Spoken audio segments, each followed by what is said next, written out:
हमें इस देश में चाहिए प्रोड्यूसर कंज्यूमर सहकारी संघ, क्योंकि खेती किसानी समाज का विषय है। ये व्यापार की तरह अकेले नहीं किया जा सकता। तो इस तरह से 6 स्तर की खेती को हम आवर्तनशील खेती कहते हैं। अब जो खेती करेगा कोई उसको बिटिया देने के लिए तैयार है, शादी करने के लिए तैयार नहीं है। शादी और ये सबसे बड़ा सामाजिक अपमान होता है। कितनी बड़ी विडंबना है कि भारतवर्ष किसानी बाहुल्य देश होते हुए भी किसानी को किसी कार्य के रूप में गणना नहीं है। किसान मदर फिगर है सोसाइटी, इसका सम्मान उसको मिलना चाहिए तो नहीं मिलता। 75 साल बाद भी इस बात पर भी ध्यान नहीं दिया गया कि जो ब्यूरोक्रेसी इस देश में कलेक्शन के लिए बनी थी वो वेलफेयर कर कैसे सकती है। हमने अभी तक काफी बात कर ली ब्यूरोक्रेट्स की, सरकार की भी किस तरह से होती है। क्या ऐसा तो नहीं है कि किसानों के स्तर पर भी गलतियां हो रही हों? दोस्तों, हमारा आज का एपिसोड आपको एक लाइफ चेंजिंग पर्सपेक्टिव दे सकता है, क्योंकि हमारे आज के गेस्ट एक किसान हैं, जिनसे हमने यह जानने की कोशिश करी कि वह क्या क्या कारण है जिसकी वजह से किसान खेती छोड़ रहे हैं। क्या खेती करके एक बहुत अच्छा जीवन गुजारा जा सकता है? उनका खेती पर आवर्तनशील मॉडल क्या है? गवर्नमेंट की स्कीम लगातार फेल क्यों हो रही है और ब्यूरोक्रेसी ने किस तरह से किसानों को हमेशा से ट्रीट किया है? इसके अलावा कॉन्ट्रैक्ट फार्मिंग, एग्रो इंडस्ट्री और पंजाब, हरियाणा और पश्चिम उत्तर प्रदेश के किसानों के भी बारे में हमने जानने की कोशिश करी। अब अंत में बस आपसे इतना कहूंगा कि अगर आपको इस एपिसोड से कोई वैल्यू मिलती है तो अपने दोस्तों के साथ इस वीडियो को शेयर करें और ज्ञान पॉडकास्ट को सब्सक्राइब करके हमें अपना प्यार दें। आज का मेरा एक पहला सवाल है आपसे कि आप खेती को किस तरह से देखते हैं? एक रोजगार का साधन है या जीवन को बेहतर तरीके से जीने का एक साधन है? क्या ओपिनियन रखते हैं आप इसमें? दोनों ही है। जीने का तरीका इस रूप में देखते हैं कि जो पूर्ण तृप्त करने वाला जो जीवन है वो खेती से उपलब्ध हो जाएगा। पूर्ण तृप्त का मतलब हम प्रकृति की सभी अवस्थाओं के साथ में जब मिलकर कार्य व्यवहार करते हैं तभी तृप्त होते हैं। जैसे मान लीजिए प्रकृति को माइनस करके शहरों में तो बहुत सारा पैसा इकट्ठे करने वाले लोग उन्हें तृप्ति नहीं पाते हैं, समथिंग इज मिसिंग ऐसा उनको लगता है। तो इसलिए रोजगार का भी, आजीविका का भी साधन है और तृप्तिपूर्ण जीवन का भी साधन। जो आपने बात करी अभी प्रकृति की जो आयाम है उसको आप किस तरह से समझाएंगे अगर एक क्लास 5 का बच्चा समझना चाहे? बिल्कुल, प्रकृति को अगर हम समझने की दृष्टि से, हालांकि ये कम्पैक्ट है, हाँ, लेकिन समझने की दृष्टि से इसको 4 भागों में बांट सकते हैं। एक है पदार्थ अवस्था, जिसमें पत्थर, मणि, धातुएं, हवा, पानी, सूरज, ये पदार्थ वाली चीजें हैं। दूसरी हैं पेड़ पौधे, जिसमें तमाम प्रकार का ग्रीनरी है, सब कुछ है, फ्लोरा फाउना है। और तीसरी जीव जो चलने फिरने वाले हैं, कुत्ते, बिल्ली, गधा, घोड़ा, गाय, भैंस, बकरी आदि। और चौथे हम लोग हैं, इसको हम ज्ञानावस्था कहते हैं। तो 4 अवस्थाओं में बटी हुई नहीं है ये कॉम्पैक्ट प्रोसेस। मतलब आप कहने का कि चारों चीजें एक साथ चलती हैं। अध्ययन की सुविधा के लिए हम इसको 4 भागों में देख सकते हैं, क्योंकि चारों का अलग अलग रूप, अलग अलग गुण, अलग अलग स्वभाव और अलग अलग धर्म होता है। तो अगर इसको जैसे विवेचना करनी है तो उसमें आसानी हो जाती है समझने में।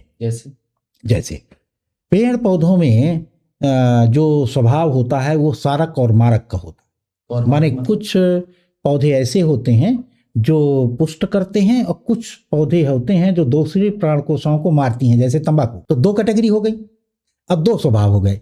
तो जब हम उनको स्पेशल विवेचना करने जाएंगे तब डिफ्रेंशिएट हो गई है। वैसे बीजानुसंगीता सब में है, तो यहाँ पर सब एक है कि अगर बीज से पूरा वनस्पति संसार आवर्तनशील बना रहता है, माने शाश्वत बना रहता है, यदि हम बीज को डिस्टर्ब न करें। तो इस तरह से उसको डिवीज वो करने में अलग अलग हो जाता है। इसी तरह जीव जंतु में या तो क्रूर होगा या तो अक्रूर होगा। तो क्रूर को तो कोई पालेगा नहीं, अक्रूर को पालेगा, मतलब खतरनाक, मारने वाला, जैसे शेर, चीता, भालू, बिल्ली। अक्रूर माने गाय, भैंस, इनको पालेगा। अब यहाँ पे एक छोटा सा सवाल आता है, जैसे मैंने अभी बात करी जीवन को बेहतर बनाने के लिए, तो खेती को अमूमन अगर देखा जाए तो लोग इस तरह से देखते हैं कि भाई मैंने कुछ उगाया है, मैं उसे बाजार में बेचूंगा और मैं उससे पैसे ले लूंगा। ये एक आम अंडरस्टैंडिंग है, मुझे भी यही समझ आती है। लेकिन जीवन को बेहतर बनाने के लिए, जैसे मान लीजिए कि आज मैं एक जमीन ले लेता हूँ, मेरे पास एक टुकड़ा है, तो मैं अपना जीवन किस तरह से सुधार सकता हूँ? देखिए, इसमें तो सबसे पहले जिसके पास खेत है वो अन्न की तुलना में, आजीविका के स्रोतों की तुलना में वो विशेष है। उसके पास पूर्ण तृप्त जीवन जीने के लिए एक स्पेस भी है और आजीविका के लिए सुनिश्चितता भी है। बाकी में नहीं है। जो सेकेंडरी और टर्सरी सेक्टर है माने व्यापार में और जो नौकरी वाले सेक्टर में है, वहां पर आप कुछ भी करते रहिए तो दूसरों के लिए करना है। 60 साल के बाद फिर आपको पछताना है, फिर किसी मंदिर मस्जिद में जाना है, फिर अपनी शांति के लिए काम करना है, यही व्यापार के लिए करना। लेकिन खेती वाला एक विशेष ये है कि वो अपने खेत में तालाब बनाते हुए, पेड़ लगाते हुए, पशुओं को पालते हुए पूरी तृप्ति के एहसास पूर्वक जी भी सकता है, आय का स्रोत भी बना सकता है। तो ये तो विशेष है। मतलब आपका कहने का मतलब है कि आप उस खेत को अपने डेली यूज में होने वाले प्रोडक्ट्स के तौर पे भी ले सकते हैं। जी, लेते ही जो हैं। आपका परिवार और आप दोनों यूज कर सकते हैं। एक बड़ी तृप्ति है ये। मेरा दूध है, मेरा घी है, मेरी सब्जी है, मेरा अनाज है, और उसमें मेरे श्रम से आया है। आप देखिए ना, उस बालक को चहक जाता है जब उसका बोया हुआ बीज उगता है, फिर अगर फल देता है तो वो लगता है कि पूरी दुनिया को मैं बताऊं। मैं तो बड़े बड़े लोगों को देखा, हम लोग मानते हैं इसके पास बड़ा पद है और बड़ी गाड़ियां हैं और तो ये विशेष बताएगा। और जब मैंने उसको उनसे गुदगुदा के पूछे कि ऐसा काम बताइए जो आपको आज तक याद हो, तो कहीं का पेड़ लगाना ही बताएगा वो, कहीं का तालाब बनाना ही बताएगा, कुछ प्राकृतिक चीज बताएगा। वो स्मरण में है उसके। सही बात है। क्यों? क्योंकि वो तृप्ति देती है। ऐसे सही बात है। मैं इस बात को रिलेट कर पा रहा हूँ। जैसे मेरे घर में पापा ने काफी पेड़ लगाए हुए हैं, तो कहीं जाते भी ना तो फोन करते, पानी दिया कि नहीं दिया, और दूसरों को बताने की इच्छा होगी। हाँ, बताते भी, फोन करके बता दिया था। ये होता है। जब मैं आपके बारे में रिसर्च कर रहा था तो मुझे आपके एक मॉडल के बारे में पता चला, आवर्तनशील खेती जी। मैं चाहूंगा आप इस पे प्रकाश डालें, थोड़ा डिटेल में बताएं कि यह किस तरह से फायदेमंद है जी। एक इंसान के तौर पे, मैं आम आदमी की बात कर रहा हूँ, एक किसान के तौर पे, और ये किस तरीके से जमीन को इम्पैक्ट करेगी, पॉजिटिवली या निगेटिवली। क्योंकि मैं ये मान के चल रहा हूँ कि हमें कुछ नहीं पता और ऑडियंस को इस बारे में आइडिया नहीं है। तो मैं इसमें थोड़ा डिटेलिंग चाहूंगा, जिससे कि किसी के पास भी अगर छोटा सा भी टुकड़ा है या बड़ा टुकड़ा है अपनी हैसियत के हिसाब से, वह किस तरीके से इसका बेहतर प्रयोग कर सकता है जी। और इसके इम्पैक्ट आपने कहाँ कहाँ देखे हैं जी। एक तो मेरा ही खेत इसका मॉडल है, पिछले 32 वर्ष से अधिक से मैं कर रहा हूँ। देखिए, इस समय हमारा देश या पूरी दुनिया जिस दौर से गुजर रही है, वो 4 महाप्रश्नों के सामने मानव जाति खड़ी है। कौन कौन से? एक तो पर्यावरण के असंतुलन का, हवा लेने लायक नहीं रह गई, पानी पीने लायक नहीं रह गया, और भविष्य में पानी मिलेगा इसका संकट खड़ा हो गया है। ग्राउंड वाटर लेवल डाउन हो गया है। सॉइल की फर्टिलिटी का अभी जग्गी गुरु जी ने जो एक सेफ सॉइल अभियान चलाया था, तो उन्होंने बताया कि ज़्यादा से ज़्यादा 35 या 40 बार खेती जोते बोने योग हो रह गई है। तो भविष्य क्या है हमारा? तो एक तो महाप्रश्न पर्यावरण से संबंधित, माने सॉइल, वाटर, एयर, इनसे संबंधित, और खाने की पौष्टिकता, इन सब से संबंधित, मानव स्वास्थ्य भी। दूसरा महाप्रश्न है कि शहरों में एकदम भीड़ बढ़ी जा रही है, कैपेसिटी से ओवरफ्लो है। इससे रिलेटेड मेरा क्वेश्चन है आपसे, आगे इस बारे में बात करूंगा। अब वो जिस नदी के किनारे जो शहर है, उस नदी को पाटे दे रहा है, अपने कंक्रीट जंगल बना रहा है, अपने गूमूत से उसको पाट रहा है। तो नदी नदी के स्वरूप में नहीं रह जा रही है। यमुना उदाहरण है उसका। यमुना उदाहरण है। और जो भी पूरे विश्व में अभी हम लोग अपने देश का भर जानते हैं, पूरे विश्व में हालात है। तो ये महाप्रश्नों के सामने हम खड़े हैं, मानव जाति के होने और न होने के उसमें है। तीसरा, किसान ही एक ऐसा सेक्टर है जो लगातार गरीब और दरिद्र हो रहा है, बाकी सब सेक्टर हंस खेल रहे हैं। तो और चौथा, हम जो कुछ भी कमाते हैं, कमाने के लिए बताएंगे कि हम इतने लाख रुपए महीने पाते हैं, उतने लाख करोड़ रुपए धंधे में आता है, और जाता कहाँ है? अस्पतालों में। मेडिकल एक्सपेंसेस बढ़ते जा रहे हैं। तो इस 4 महाप्रश्नों के सामने, और इसका उत्तर कहाँ है? एकमात्र खेती में। किस तरह से? मैं जानना चाहता हूं। अगर खेती के स्वरूप को ऐसा डेवलप कर लें, जिसको हम आवर्तनशील खेती कहते हैं, कि अपने खेत के 1/3 हिस्से में बागवानी या फलों की खेती करें। इसमें कोई साइज मैटर करता है? साइज मैटर नहीं करता, परसेंटेज मैसेज करता है। क्यों? क्योंकि भारत सरकार ने 1952 में पॉलिसी वाइज इस बात को स्वीकारा था कि 1/3 में भूभाग में पेड़ होने ही चाहिए धरती के सर्वाइवल के लिए। वन विभाग की पॉलिसी में स्वीकारा था।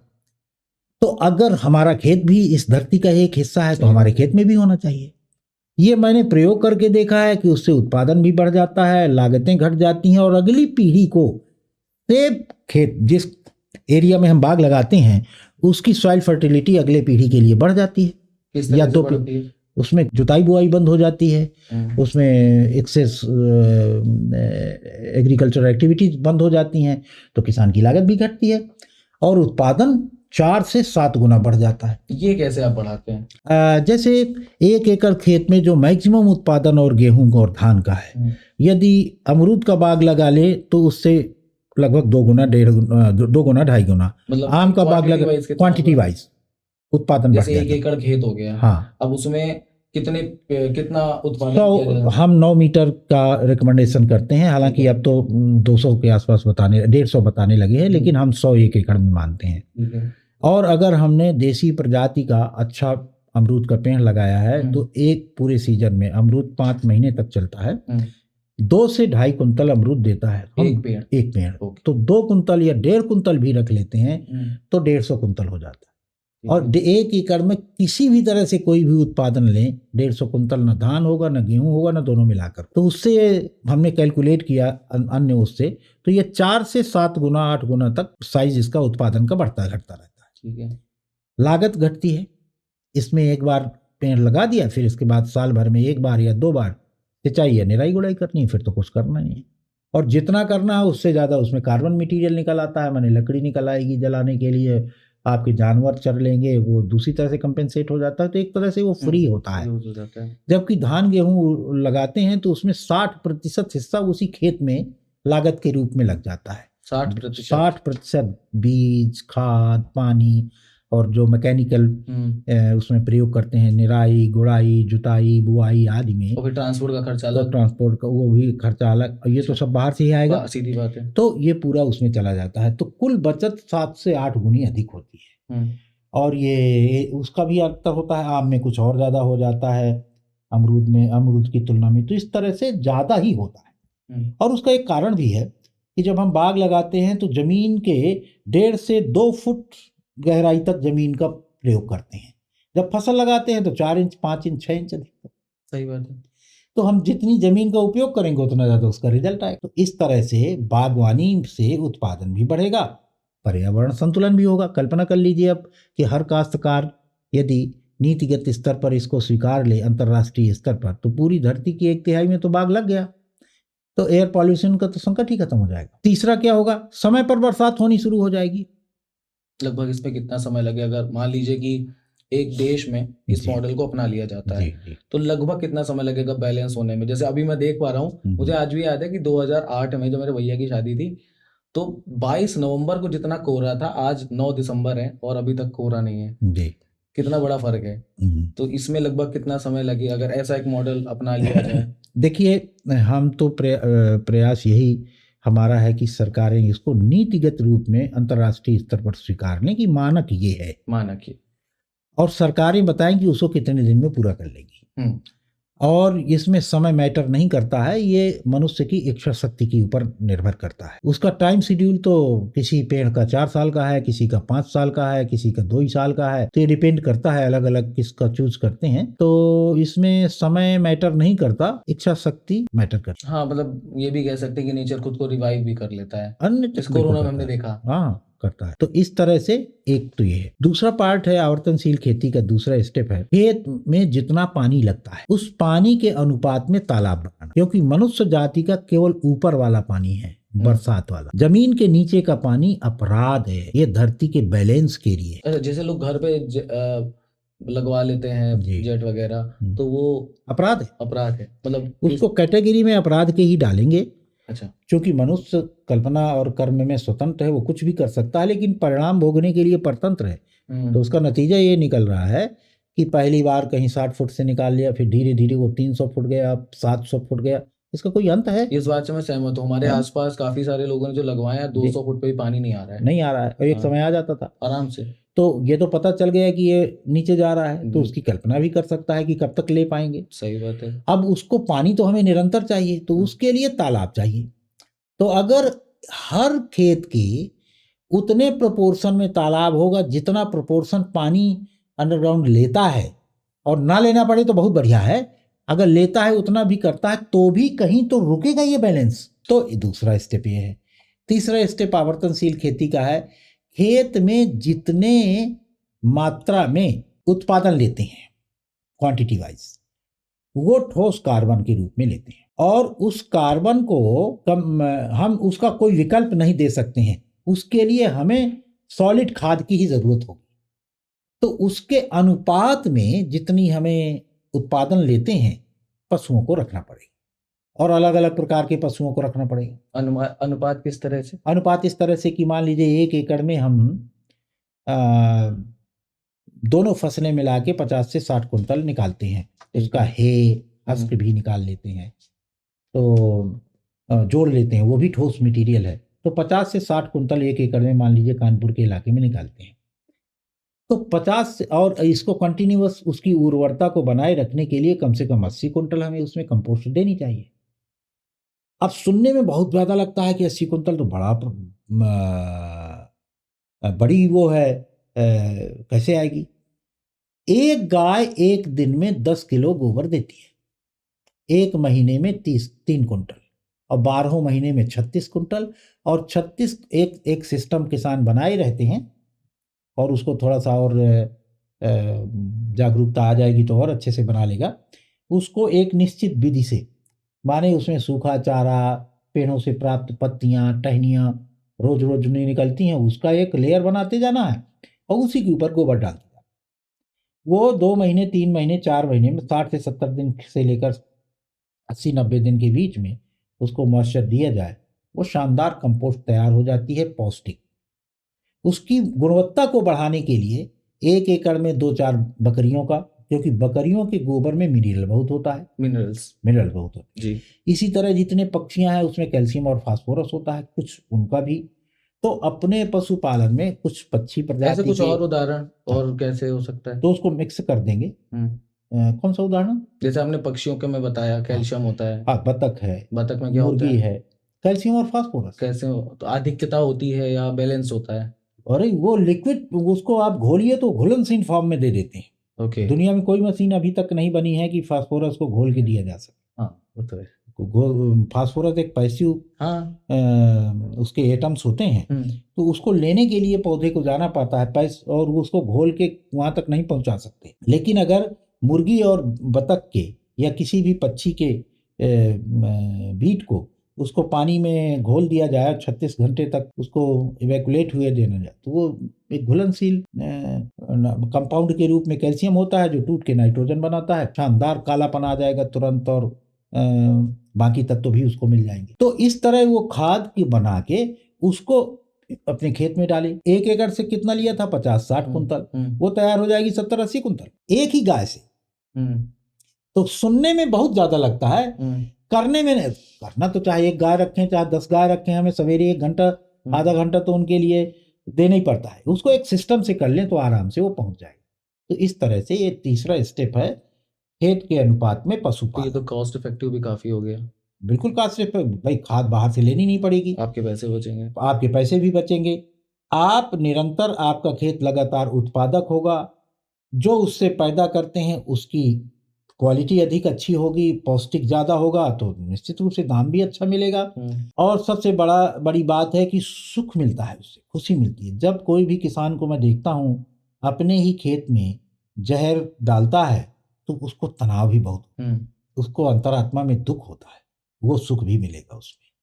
तो ये तीसरा स्टेप हो गया। चौथा स्टेप है जो कुछ भी खेत में पैदा करना है, अपने लिए पैदा करना। आवर्तनशील खेती का 5वां स्टेप, अपने लिए पैदा करना है, माने किचन के लिए। हमारे पुरखों ने खेत हमारे लिए दिया था कि बच्चे भूख नहीं मरेंगे, इनको बाजार नहीं भगना पड़ेगा। अच्छा, पहले खेतों का कॉन्सेप्ट यही था कि बाजार न जाना पड़े, हम उगा के खाएं, उगा के खाओ, शुद्ध खाओ। तो अब हम क्या करने लगे, एक चीज उगाने लगे और बाकी चीज बाजार से ना लेने लगे। तो हमारे और व्यापारी में अंतर क्या रह गया, सर्विस वाले में अंतर क्या रहेगा?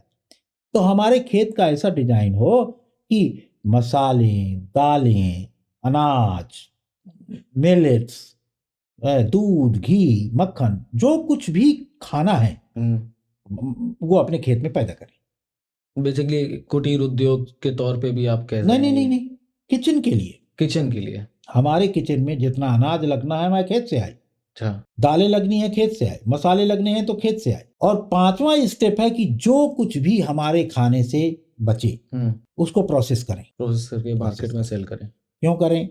क्योंकि अगर बिना प्रोसेस करे बाजार जाएंगे तो उसकी कीमत बाजार लगाएगा, लेने वाला लगाएगा, क्योंकि ये प्रकृति का नियम है कि प्रकृति की सारी वस्तुओं का मूल्य शून्य होता है, अमूल्य होता है। अमूल्य का मतलब जैसे आलू है, इसका मूल्य क्या है? इसकी पौष्टिकता। इसका मॉनेटरी टर्म में कैसे करिएगा? तो वो होता यह है कि लेने वाला भूखा ना रहे, तुम्हें जो देना है दे दे, ले लो। सही बात है, ठीक है ना? इसीलिए किसान मदर फिगर है सोसाइटी का, इसका सम्मान उसको मिलना चाहिए जो नहीं मिलता। किसान ही एकमात्र ऐसी धरती में प्रजाति है जो परिश्रम पूर्वक पैदा करती है और लेने वाले के सामने रख देती है कि तुम्हें जो देना हो दे दे। इसका श्रेय मिलना चाहिए, बिल्कुल मिलना चाहिए, नहीं मिलता। तो अब उसका, लेकिन इससे उसकी समृद्धि प्रभावित होती है। तो क्या करे? जैसे ही अपने विवेक और शरीर के श्रम को उसमें लगाता है, उपयोगिता और कला मूल्य बढ़ाता है, वैसे ही उसका मालिक हो जाता है। जैसे लकड़ी का उसने कुर्सी बना दिया, अब कीमत लगाने का अधिकारी हो गया। दाल का, अरहर का दाल बना दिया, कीमत लगाने का अधिकारी। कहने का मतलब है कि आवर्तनशील खेती एक ऐसा मॉडल है जहां पे आपके पास एक जमीन का टुकड़ा है, आप एक बगिया लगा लें, उसमें एक तालाब लगा लें, जानवरों को भी प्रयोग में लाएं, उसके साथ साथ घर में जो यूज होने वाली चीजें हैं वो उसकी भी आप वहीं पैदा करें, जिससे आप यूज कर पाएं जी। और जो बचे घर से उसको आप सेल कर पाएं, तो ना सेल कर पाए, प्रोसेस कर पाए। अच्छा, प्रोसेस कर पाए। प्रोसेस करने के बाद का स्टेप क्या होगा? तब भी सेल नहीं है, तब भी सेल प्रोसेस करें। और यह आप इतने अच्छे तरीके से उत्पादन करेंगे तो आपकी ख्याति चारों तरफ से होगी। तो वो उपभोक्ता जो अच्छी चीज लेना चाहते हैं आपके पास आएंगे, उनको दें। तो उपभोक्ता को सीधे दें, बाजार को माइनस कर। हाँ, मतलब बीच का जो मीडियोकर है इससे क्या फायदे? दो फायदे होंगे। एक तो उपभोक्ता को सही वस्तु मिलेगी, सही कीमत पर मिलेगी। सही बात है। इधर किसान को सीधे पैसा मिलेगा, उसको कोई बार्गेनिंग नहीं करेगा, बीच के लोग नहीं करेंगे। और तो उससे उसको समृद्धि का एहसास होगा। हाँ, कि भाई मैं कुछ काम कर रहा हूँ, उसका मुझे रिजल्ट मिल रहा है और मुझे बाजार नहीं जाना पड़ रहा है, और मेरे परिवार का जीवन स्तर भी सुधर रहा है और मैं खाना भी अच्छा ही खा रहा हूँ। बिल्कुल, वो उसी को समृद्धि। तो आसान शब्दों में उसी को समृद्धि कहते हैं। समृद्धि कहते हैं। तो 5वां स्टेप है, ठीक है, उसमें एक चीज ध्यान रखनी है। अभी सरकारें क्या कर रही हैं? IPO बना रही हैं, कहीं प्रोड्यूसर्स का गैंग बना रही हैं। इसके पहले उपभोक्ताओं का गैंग कोऑपरेटिव में बना रही थी, दोनों फेल हो चुके हैं। हमें इस देश में चाहिए प्रोड्यूसर कंज्यूमर सहकारी संघ, वो सफल होंगे। दोनों मिलके आपस में काम करें। भाई कोई भी शहर है, उसके पास वीकेंड में शहर में रहने वाले आदमी के पास छुट्टी है, उसके बढ़िया शानदार रोडें बनी हैं, बच्चों को ले वीकेंड में एंजॉय करे, किसी फार्मर को अडॉप्ट कर ले, उसके पास जाए और उसके घर के सदस्य की तरह उसके साथ व्यवहार करे, उसकी जरूरतों को ये पूरा करे, उनकी जरूरतों को वो पूरा करें। अपने आप प्राकृतिक आहार मिलेगा और उसको भी धीरे धीरे यह एहसास होगा मेरा घर शहर में है, मुझे जाने की क्या जरूरत है। इस तरह से इस देश में उपभोक्ता और उत्पादक सहकार की जरूरत है। ना इसमें गैंग बनाना है प्रोड्यूसर्स का, ना गैंग बनाना है कंज्यूमर्स का, दोनों को आपस में मिलाना है। यह सरकार का काम, इसमें सपोर्ट करना चाहिए। बाजार जितना जितना बाईपास होगा उतना उतना समृद्धि दोनों को होगी, कंज्यूमर को भी। ये 5वां स्टेप। अभी एक स्टेप और बचा। कौन सा? उपकार का। आवर्तनशील खेती तब पूरी होती है 6वीं, यदि मेरे पास आमदनी है तो मेरे गांव में या मेरे समाज में, मेरे पड़ोस में मुझसे जितने गरीब लोग हैं उनमें से कोई जिम्मेदारी मुझको उठानी है। क्या? किसकी? न्याय, शिक्षा, स्वास्थ्य में जो गैर बराबरी है, इसके लिए मेरा कुछ ना कुछ सपोर्ट होगा। तो बेसिकली रोजगार देने का, रोजगार के रूप में भी हो सकता है, डायरेक्ट सपोर्ट के रूप में भी हो सकता है। क्यों? क्योंकि खेती किसानी समाज का विषय है, ये व्यापार की तरह अकेले नहीं किया जा सकता। और समाज में यदि कमजोर लोग हैं और उनके साथ में हम खड़े नहीं होंगे तो हमारे साथ क्यों खड़े होंगे? बात सही है, लेकिन इसमें एक सवाल है। आपने बोला कि व्यापार के तौर पे नहीं किया जा सकता, तो आप कुछ उगा रहे हो, आपने किसी को बेचा, तो वो तो व्यापार ही हुआ ना। ठीक है, व्यापार नाम दे, लेकिन बेचने के लिए हम बाजार नहीं गए। अच्छा, मतलब आपका कहना है कि भाई मेरे पास ही आओ, मैं नहीं जा रहा, मैं क्यों जाऊंगा? क्योंकि आप काम इतना अच्छा करोगे कि आपकी माउथ पब्लिसिटी हो। जैसे मेरी तो है ही ना। आप हाँ। और उसकी माउथ पब्लिसिटी की भी बात नहीं है। आप कल्पना करिए पूरे संसार में आदमी ढूंढ क्या रहा है? अच्छा खाना, अच्छा खाना, अच्छा रहना, तो अपने आप ढूंढ के पहुंचेगा। हाँ। प्रसन्नता, तो यहाँ पर मैं गया और वहां हाँ, हंसने को डिप्रेशन मिल वगैरह गया। इतने, हाँ। तीसरा ज्ञान, तीन ही चीजें ढूंढ रहा है मनुष्य जाति, स्वास्थ्य, ज्ञान और प्रसन्नता। सही अपने बात। आप ढूंढ के पहुंचेगा।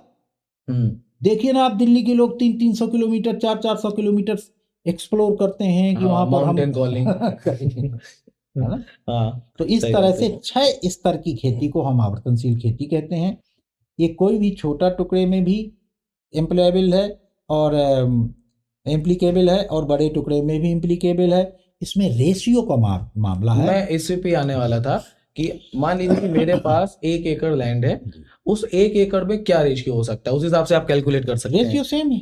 जैसे 1 एकड़ में उतनी ही गाय बकरी वो रखनी है उर्वरता के लिए जितनी चाहिए। तो अभी हम लोगों ने कैलकुलेट किया तो 1 एकड़ में 1 गाय पर्याप्त है, पर्याप्त है, ठीक है। 4-5 बकरियां पर्याप्त है, ओके। 10-20-25 मुर्गियां पर्याप्त है। और 10-20-25 मुर्गियों से उसकी आमदनी तो बढ़ेगी, अंडे बकरियों से उसकी आमदनी भी तो बढ़ेगी, सही बात है। और उसका खाने उसका जो खाद का वो भी बढ़ जाएगा।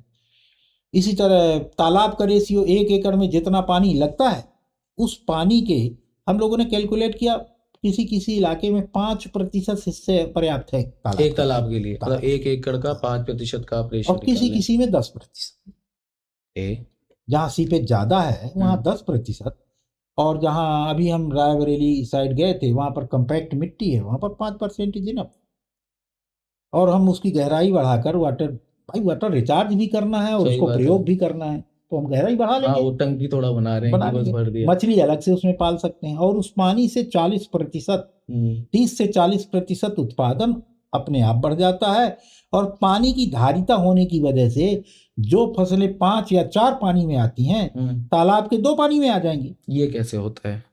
धारिता बढ़ जाती है। जैसे आप भी प्रयोग कर सकते हैं इसको। कुएं का पानी कभी पिए हो तो कितनी बार प्यास लगती? घंटों प्यास नहीं लगेगी, नहीं लगती, मतलब मन भर जाता है कि पानी पिया है। और वही आप ट्यूबवेल का पानी पीजिए तो बार बार पीने की इच्छा होगी। ये उसकी धारिता है, माने उसमें जो मिनरल होते हैं उस मिनरल से तृप्ति का एहसास होता है। और जो नीचे का पानी है स्लीपी वाटर है, स्लीपी सोया हुआ पानी। जब ये ऊपर आता है तो ये स्वयं चूंकि सो रहा था, अचानक आ गया है ऊपर, तो सूरज से एनर्जी लेता है, एनर्जाइज होता है। जब मिट्टी में बहता है तब मिनरलाइज होता है, और जब उछल उछल के चलता है तो ऑक्सीडाइज होता है। तो उसकी जीवंतता ऊपर आने के बाद बनती है। इसके पहले तो वो बेचारा स्वयं सोया हुआ रहता है, भूखा रहता है। और जो तालाब का पानी है वो मिनरलाइज्ड है, ऑक्सीडाइज्ड है और एनर्जाइज्ड। वो पानी ज्यादा देर टिकता है खेत में। ये हमारे किए हुए प्रयोग हैं। अच्छा, हाँ।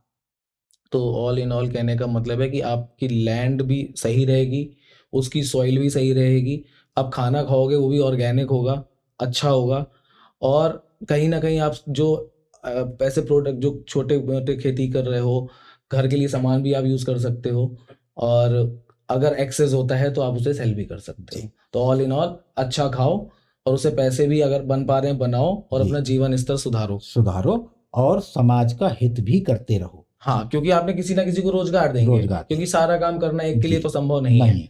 तो ये तो काफी इम्पैक्टफुल मॉडल होगा। अब इसकी कल्पना कर सकते हैं आप जी, पर्यावरण का अपने आप संतुलन हो गया, एयर पॉल्यूशन, वाटर डिग्रेड होगा, एयर पोल्यूशन ठीक हो गया। हाँ। जमीन के नीचे जाने वाला पानी जाने वाला वो उसका सॉल्यूशन मिल गया। ज्यादा लोगों को रोजगार मिलेगा तो पलायन का भी सॉल्यूशन हो गया। ये बहुत बड़ी समस्या है। और किसानों का जो आमदनी में इजाफा होगा, माने स्वयं प्रोसेस करेंगे और उससे जो समृद्धि है, तो किसान भी समृद्ध हो गया। सही बात है। देश की प्रोडक्टिविटी भी बढ़ेगी, तो खाद्य सुरक्षा भी हो गई। तो अब ये विन विन विन मॉडल है आवर्तनशील खेती। जैसे कम्युनिकेशन में एक बात कही जाती है कि ऑलवेज प्ले विन विन, आपका भी फायदा मेरा भी फायदा, एंड लेट्स वर्क टुगेदर। अच्छा, वही मॉडल है। इसके स्टेक होल्डर हैं 4। किसान, प्रकृति में धरती, हवा, धरती, पेड़ पौधे, जीव जंतु, इन सबको मान लें। दूसरा माने स्टेक होल्डर ये है। तीसरी सरकार जिस देश के लिए काम हो रहा है ना, और तो सभी स्टेक होल्डर्स की समृद्धि हो रही है। सही बात है। पशु भी संरक्षित हो रहे हैं, पॉल्यूशन भी ठीक हो रहा है, और सबसे बड़ी बात हो रही है स्वास्थ्य बन रहा है। पौष्टिक आहार, संतुलित आहार, 1/3 हिस्सा एनिमल से, 1/3 हिस्सा पेड़ पौधों से, 1/3 हिस्सा धरती से, अनाज दाल चावल आदि से, तेल आदि। यही संतुलित आहार का मॉडल है, और ये तीनों बढ़ेंगे, ये तीनों हमारे शरीर में जाएंगे तो आहार भी हमारा संतुलित होगा तो स्वास्थ्य भी बना रहेगा, नहीं तो मेडिकल एक्सपेंसेस बढ़ेंगे, अब कर्ज लेके इलाज कराएंगे, स्वाद वगैरह तो बना ही रहेगा, उसका बाई प्रोडक्ट। तो ये था पूरा आवर्तनशील मॉडल।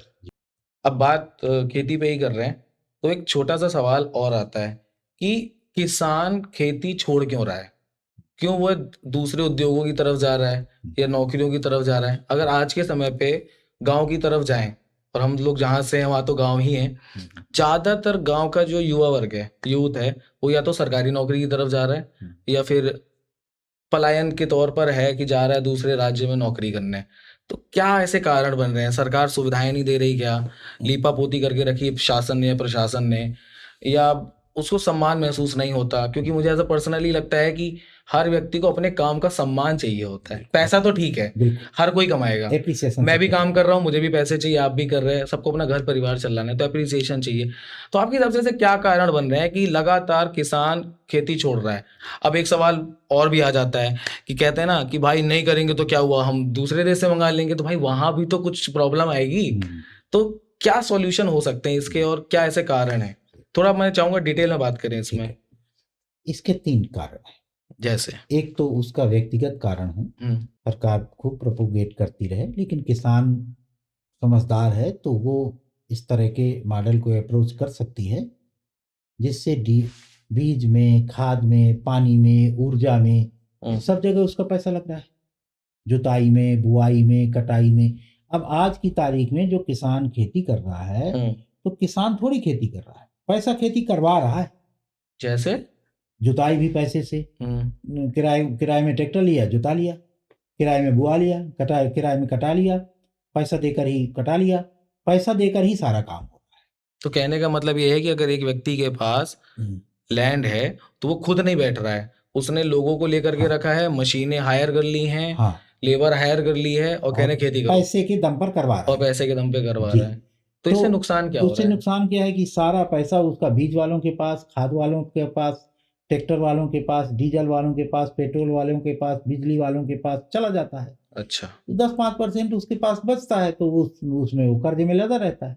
सही बात है। अगर एक व्यापार भी आप कर रहे हो तो कम से कम 10 से 15% का तो प्रॉफिट चाहिए ही चाहिए। अगर आपको सस्टेन करना है, परिवार को खिलाना है, बहुत सारे खर्चे होते हैं। तो पहला कारण तो उसका स्वयं का है, ठीक है, कि कोई भी कुछ भी कहता रहे, यदि हम समझदार किसान हैं तो हम ऐसे मॉडल को अप्रोच कर सकते हैं जिसमें खाद, बीज, पानी, ऊर्जा, ये चारों अपने खेत से ही हमें पैदा हो जाए, और हम जो हमारे घर में जो किचन में आने वाली सामग्री है वो भी हमारे खेत से आने लगे, पैसा बचने लगेगा।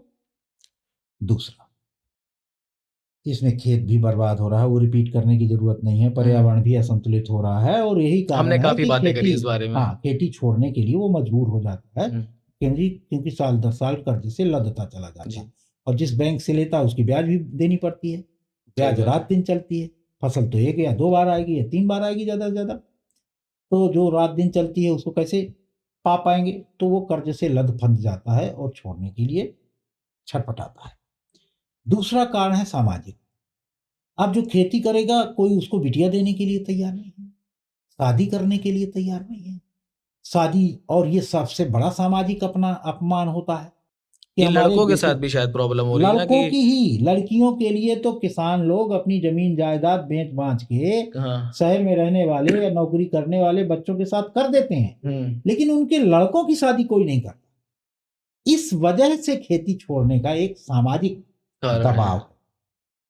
क्यों दबाव है?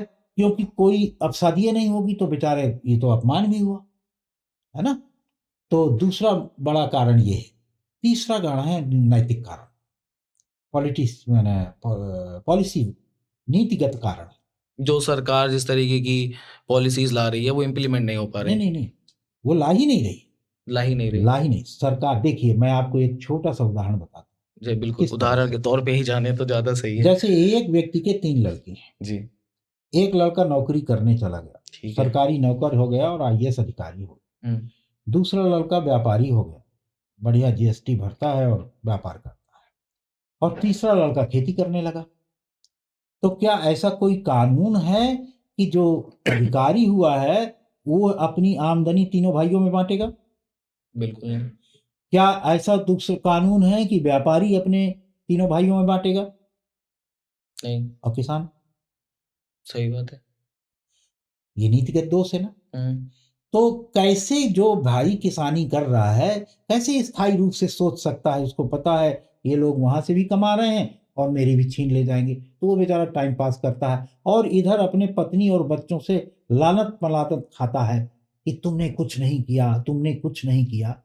ये पलायन के प्रमुख कारण है, नीतिगत कारण। एक नीति बताई अभी मैंने।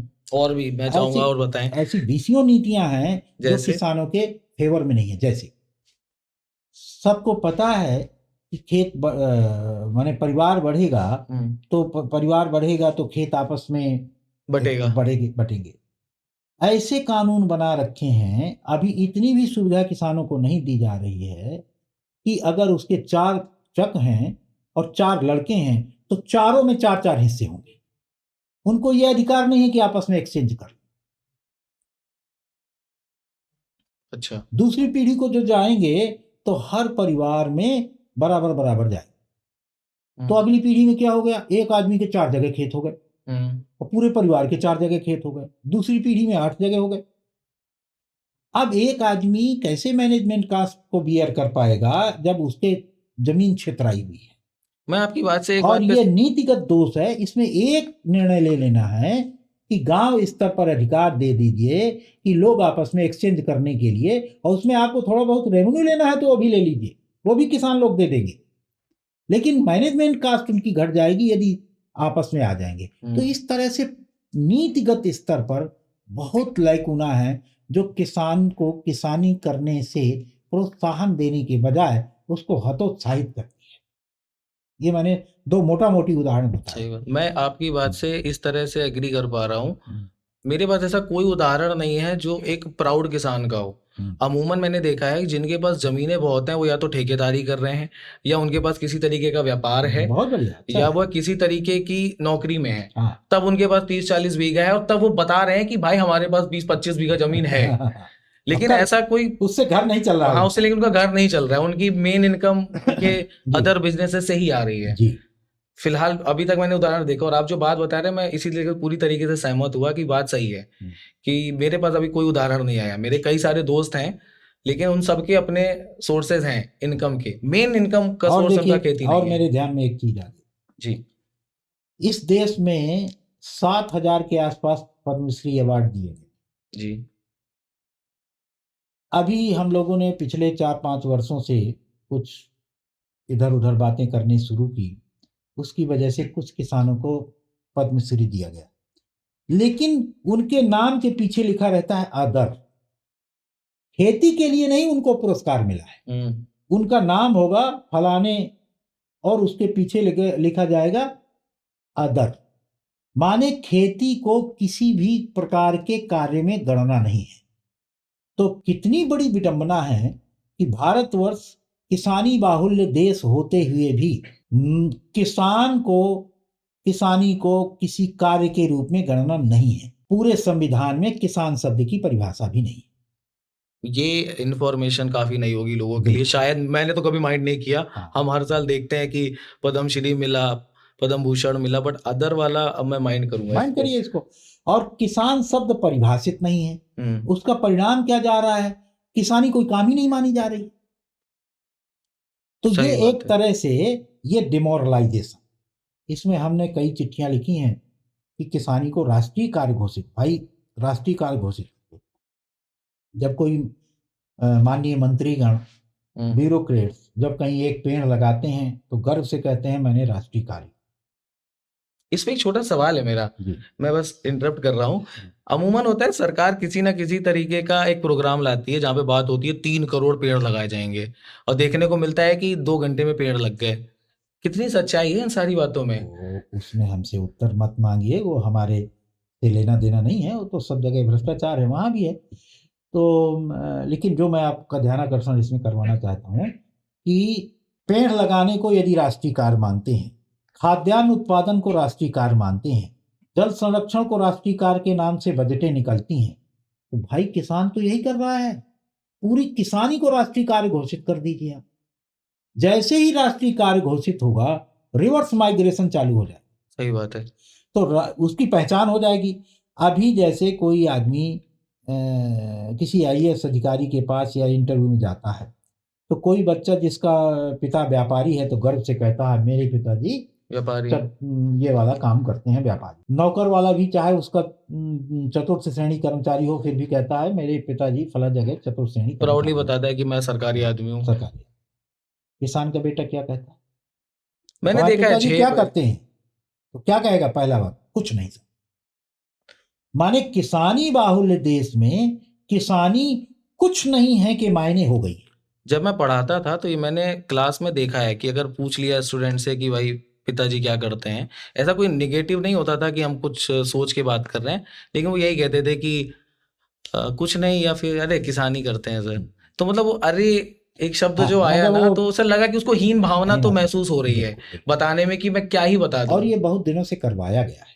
ये क्या मतलब ये सोची समझी साजिश होती है क्या? अंग्रेजों के जमाने से चला आ रहा है। मतलब लॉर्ड मैकाले जो नाम लॉर्ड लग के चलता है, तब तो इस देश में जो भी टैक्स और रेवेन्यू आता था तो कहाँ से आता था? केवल किसानी से। तो किसानों को जिनको लूटना है उनको तो नीचा दिखाना ही पड़ेगा। मतलब मैं इस बात को मैं एक उदाहरण से बताऊं आप जी। अभी हमारे उत्तर प्रदेश में एमएलसी होते हैं, एक ग्रेजुएट्स का एमएलसी होता है, क्या तो है इसका? उस समय माने किसानों को नीचा दिखाने के लिए या अपनी एक पढ़े लिखे उनकी तरह सोचने वाले लोगों की मानसिकता के लोगों को प्रोत्साहित करने के लिए सीटें रिजर्व की गई थी ग्रेजुएट्स के प्रतिनिधियों में। अब तो पूरा देश ग्रेजुएट है भाई, वहां पर किसान भी तो एमएलसी हो सकते हैं। जितना प्रतिशत है आप एमएलसी में किसानों को भी ला सकते हैं, लेकिन ये सब सोचने वाला कोई है नहीं। ये दुर्भाग्य की बात है।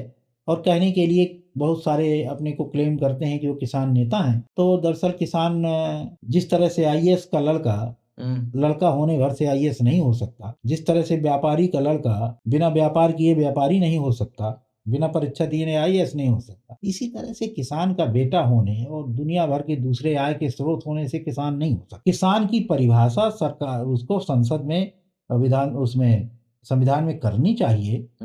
कम से कम उसको किसान माने जिसकी आजीविका का स्रोत हो किसानी, और ऐसे किसानों को भी किसान माना जाए जिनके पास अपने निजी खेत नहीं है फिर भी किसानी से उनके घर चलते हैं। हाँ सही बात है। मतलब भूमिहीन इस किसान। बात को ऐसे देखें कि जैसे काफी सारे लोग युवा नेता बन जाते हैं। हाँ। समाज से भी मुझे कभी गरीब नहीं दिखता। हाँ। इसी तरीके से आपने किसान को दूसरी जगह बात कर नहीं, मैं इस बात को रिलेट करने की कोशिश कर रहा हूँ जो आपने एक बात बोली कि किसान को आपने वो नजरिया ही नहीं दिया समाज को। हाँ। कि समाज गर्व से कह सके और पब्लिक भी कहे कि भाई साहब किसान है। मतलब उसको भी फील हो, क्योंकि हर इंसान रिक्शे वाले से नाम जोड़ना पसंद नहीं करता। हाँ। लेकिन घर में एक सरकारी बाबू भी बन जाएगा तो बताएगा अरे भैया वहां भतीजे हैं। बिल्कुल सही कह रहे हैं। तो वो नजरिए की बात कर रहा हूँ मैं। वो क्यों नहीं करता? इसलिए कि लोकतंत्र में सम्मान का मतलब होता है विधानसभा और राज्यसभाओं में स्थान। हाँ। आप अन्य देवता हैं और ये सब सम्मान नहीं है। सम्मान है विधानसभा में, और जहां पर निर्णय लिए जा रहे हैं वहां पर किसानों की उपस्थिति उसका सम्मान। मतलब डिसीजन मेकिंग पे किसानों को पहुंचाना जरूरी है। किसान। हाँ। सही बात है। अगर आप डिसीजन मेकिंग पे नहीं है तो आप क्या ही कर पाएंगे। और वो स्पेस बनाना सरकार का काम है। सरकार ऐसा चाह नहीं रही। सरकार ऐसा चाह नहीं रही है। क्यों चाह नहीं रही है? ऐसा नहीं है कि कोई इंटेंशन है किसानों के खिलाफ। ऐसी सोचने समझने की देखिए सरकार क्या होता है, सरकार कहाँ से आती है, वो कुछ मतलब ज्यादा अच्छा नहीं रहेगा उसको विश्लेषण करना। तो और उसको चलाते कौन है? ब्यूरोक्रेट चलाते हैं। ब्यूरोक्रेट्स एक तरह के माइंडसेट से वो रहते हैं, वो चेंज नहीं करना चाहेंगे। तो जो जितना हमारे यहाँ की जो कार्य प्रणाली है वो अंग्रेजों के जमाने की सेट चली आ रही है। सही बात है। अब इतनी कैपेसिटी वाले जब कोई नेता पहुंचेंगे और हिलाएंगे बड़ी जोर से, तब जाके ये परिवर्तन आएगा, इसके पहले परिवर्तन थोड़ी आएगा। एक शिक्षित वर्ग का होना, उसके साथ वो समझ- जमीनी स्तर पर किसान रहा हो या जमीनी स्तर की समस्याओं को समझता हो, जी, वो रिप्रेजेंट करने आए एक लार्जर सेक्शन को, तब बदलाव तब आएगा। जाके उसकी समझ में आएगा कि अरे यार ये छोटी मोटी बात नहीं है। इस देश में 60-70% किसान होने के बावजूद हम्म, वो एमएलसी नहीं बन सकते। वो हम्म, राज्यसभा सदस्य में आज तक मनोनीत कोई किसान नहीं हुआ, सही जबकि बात है। रूलिंग पार्टी से 12 सदस्य मनोनीत किए जाते हैं। हम्म, तो वहां पर खिलाड़ी हो सकते हैं, कलाकार हो सकते हैं, वैज्ञानिक हो वैज्ञानिक हो सकते सकते हैं। हैं, और बाकी सब चीजें हो सकती हैं जो भी जाते हों। हाँ, आज तक किसान नहीं हो सकता। इसकी भी कैटेगरी होनी चाहिए। ऑफ कोर्स मैं रिप्रेजेंटेशन नहीं आपका होगा ध्यान तो दिला रहा हूँ। बिल्कुल सही बात है, रिप्रेजेंटेशन नहीं होगा तो आवाज कैसे पहुंचेगी आप लोगों के कैसे, पास? आप हमारा तो कोई रिप्रेजेंटेटिव है नहीं वहाँ। हम्म, और ये मैंने पहले बता दिया कि जो कहते हैं मैंने एक बार पिताजी के साथ खेत करने देखने गया था और मैं किसान हो गया। अरे भाई, खतौनी होने से किसान थोड़ी होते हैं। हाँ, काफी सारे बॉलीवुड एक्टर है, उन्होंने भी वो इस तरह की किसान स्टेटमेंट के देते नाम पे हैं। उन्होंने काफी ज्यादा हाँ प्रॉपर्टीज बनाई है। हाँ, बनाई है। हाँ। उससे भी हमें करो लेना देना नहीं है। नहीं, एक बात है लेकिन कि कम से कम किसान को परिभाषित तो करो। सही बात है। जिस दिन परिभाषित करेंगे तो इनको सही किसान को लेना ही पड़ेगा, ठीक है। क्योंकि कोई भी परिभाषा बनाएंगे तो किसान तो लेंगे ना। समझ। और जब तक किसान को लोग माने ऐसी डिसीजन, बढ़िया बढ़िया शब्द प्रयोग किया आपने, डिसीजन मेकिंग कैपेसिटी में उसको नहीं लाते हैं, तब तक उसका सम्मान नहीं। समझ गया। अब मेरा सवाल जो है वह सरकार को लेकर के है कि सरकार ने आज तक किसानों के लिए क्या क्या किया है, क्या वाकई में किया है या नहीं किया है। और उसी तरीके से अगर सरकार ने कोई पॉलिसी बना दी, स्कीम ले आई, तो जो नीचे अधिकारी होते हैं या बेसिकली बात करें प्रशासन है, उसने किस तरीके से मदद करी है? क्योंकि किसानों की हालत तो देखिए नहीं सुधरी है। आज तक मैं जितना देख पा रहा हूँ, समझ पा रहा हूँ, कहीं ना कहीं लोग खेती छोड़ रहे हैं, जिसके बारे में हमने भी बात करी। इज्जत मिल नहीं रही, आप सम्मान की बात कर लें, और रोजगार से वो इतना पैसा नहीं बना पा रहा, क्योंकि हर आदमी चाहता है उसका घर अच्छा हो, सोसाइटी में इज्जत मिले, काम हो। तो इसमें आप किस तरीके से सरकार को देखते हैं? और मैं सारी सरकारों की बात कर रहा हूँ, मैं सिर्फ आज की सरकार की बात नहीं कर रहा। बिल्कुल बिल्कुल। देखिए, अगर इसका रूट तो जो अंग्रेजों के जमाने में जो माइंडसेट बन गया था किसानों को देखने का, वहां से इसका रूट है। और इसको बहुत अच्छी तरीके से आप समझ सकते हैं कि कितना अत्याचार सरकार ने किया उस समय की सरकार ने। एक उदाहरण से, जो डार्क एज नाम की पुस्तक में अभी माननीय शशि थरूर जी ने उल्लेख किया है, डार्क एज में, कि बंगाल में स्त्रियां मालिक होती हैं, तो जो टैक्स वसूली के लिए अधिकारी जाते थे, तो टैक्स तो कैश तो हमारे किसानों के पास रहता नहीं था मॉनेटरी टर्म में, तो बांस की खपच्ची में फाड़ के उनके इस स्तनाग्रों को दबा के काट देते थे। जब इसकी शिकायत ब्रिटिश पार्लियामेंट में हुई तो वहां पर अंग्रेज करते थे, ये लिखित उल्लेख है। तो इसकी बहस शशि थरूर की बुक और क्लाइव लाइट के जमाने की बात है ये। तो इसकी शिकायत हुई ब्रिटिश पार्लियामेंट में। उस समय तक डायरेक्ट ब्रिटिश गवर्नमेंट नहीं थी, उस समय ईस्ट इंडिया कंपनी थी। वहां पर एक महिला सांसद थी, वो बेहोश होकर गिर गई। ये बात सुन के मैं अभी शौक में आ गया सुन के। यही हुआ है हमारे साथ। उससे हम उबर नहीं पाए, बड़ा हर्ष मनाते रहे कि आजादी होगी, हम कहीं पर आएंगे। हम कहीं नहीं है, आज भी नहीं है। ब्यूरोक्रेसी का माइंडसेट किसानों के प्रति वही बना रहा, ऐसे इस रूप में उसका रहा। उसी तरह हम तहसीलदारों से, दरोगों से, जिन जो हमारे लिए, अब जैसे एक विडंबना की बात बताऊं आपको, 1947 में लंबी बहस के बाद तय किया गया कि भारतवर्ष में किसानों से टैक्स नहीं लिया जाएगा। ठीक है।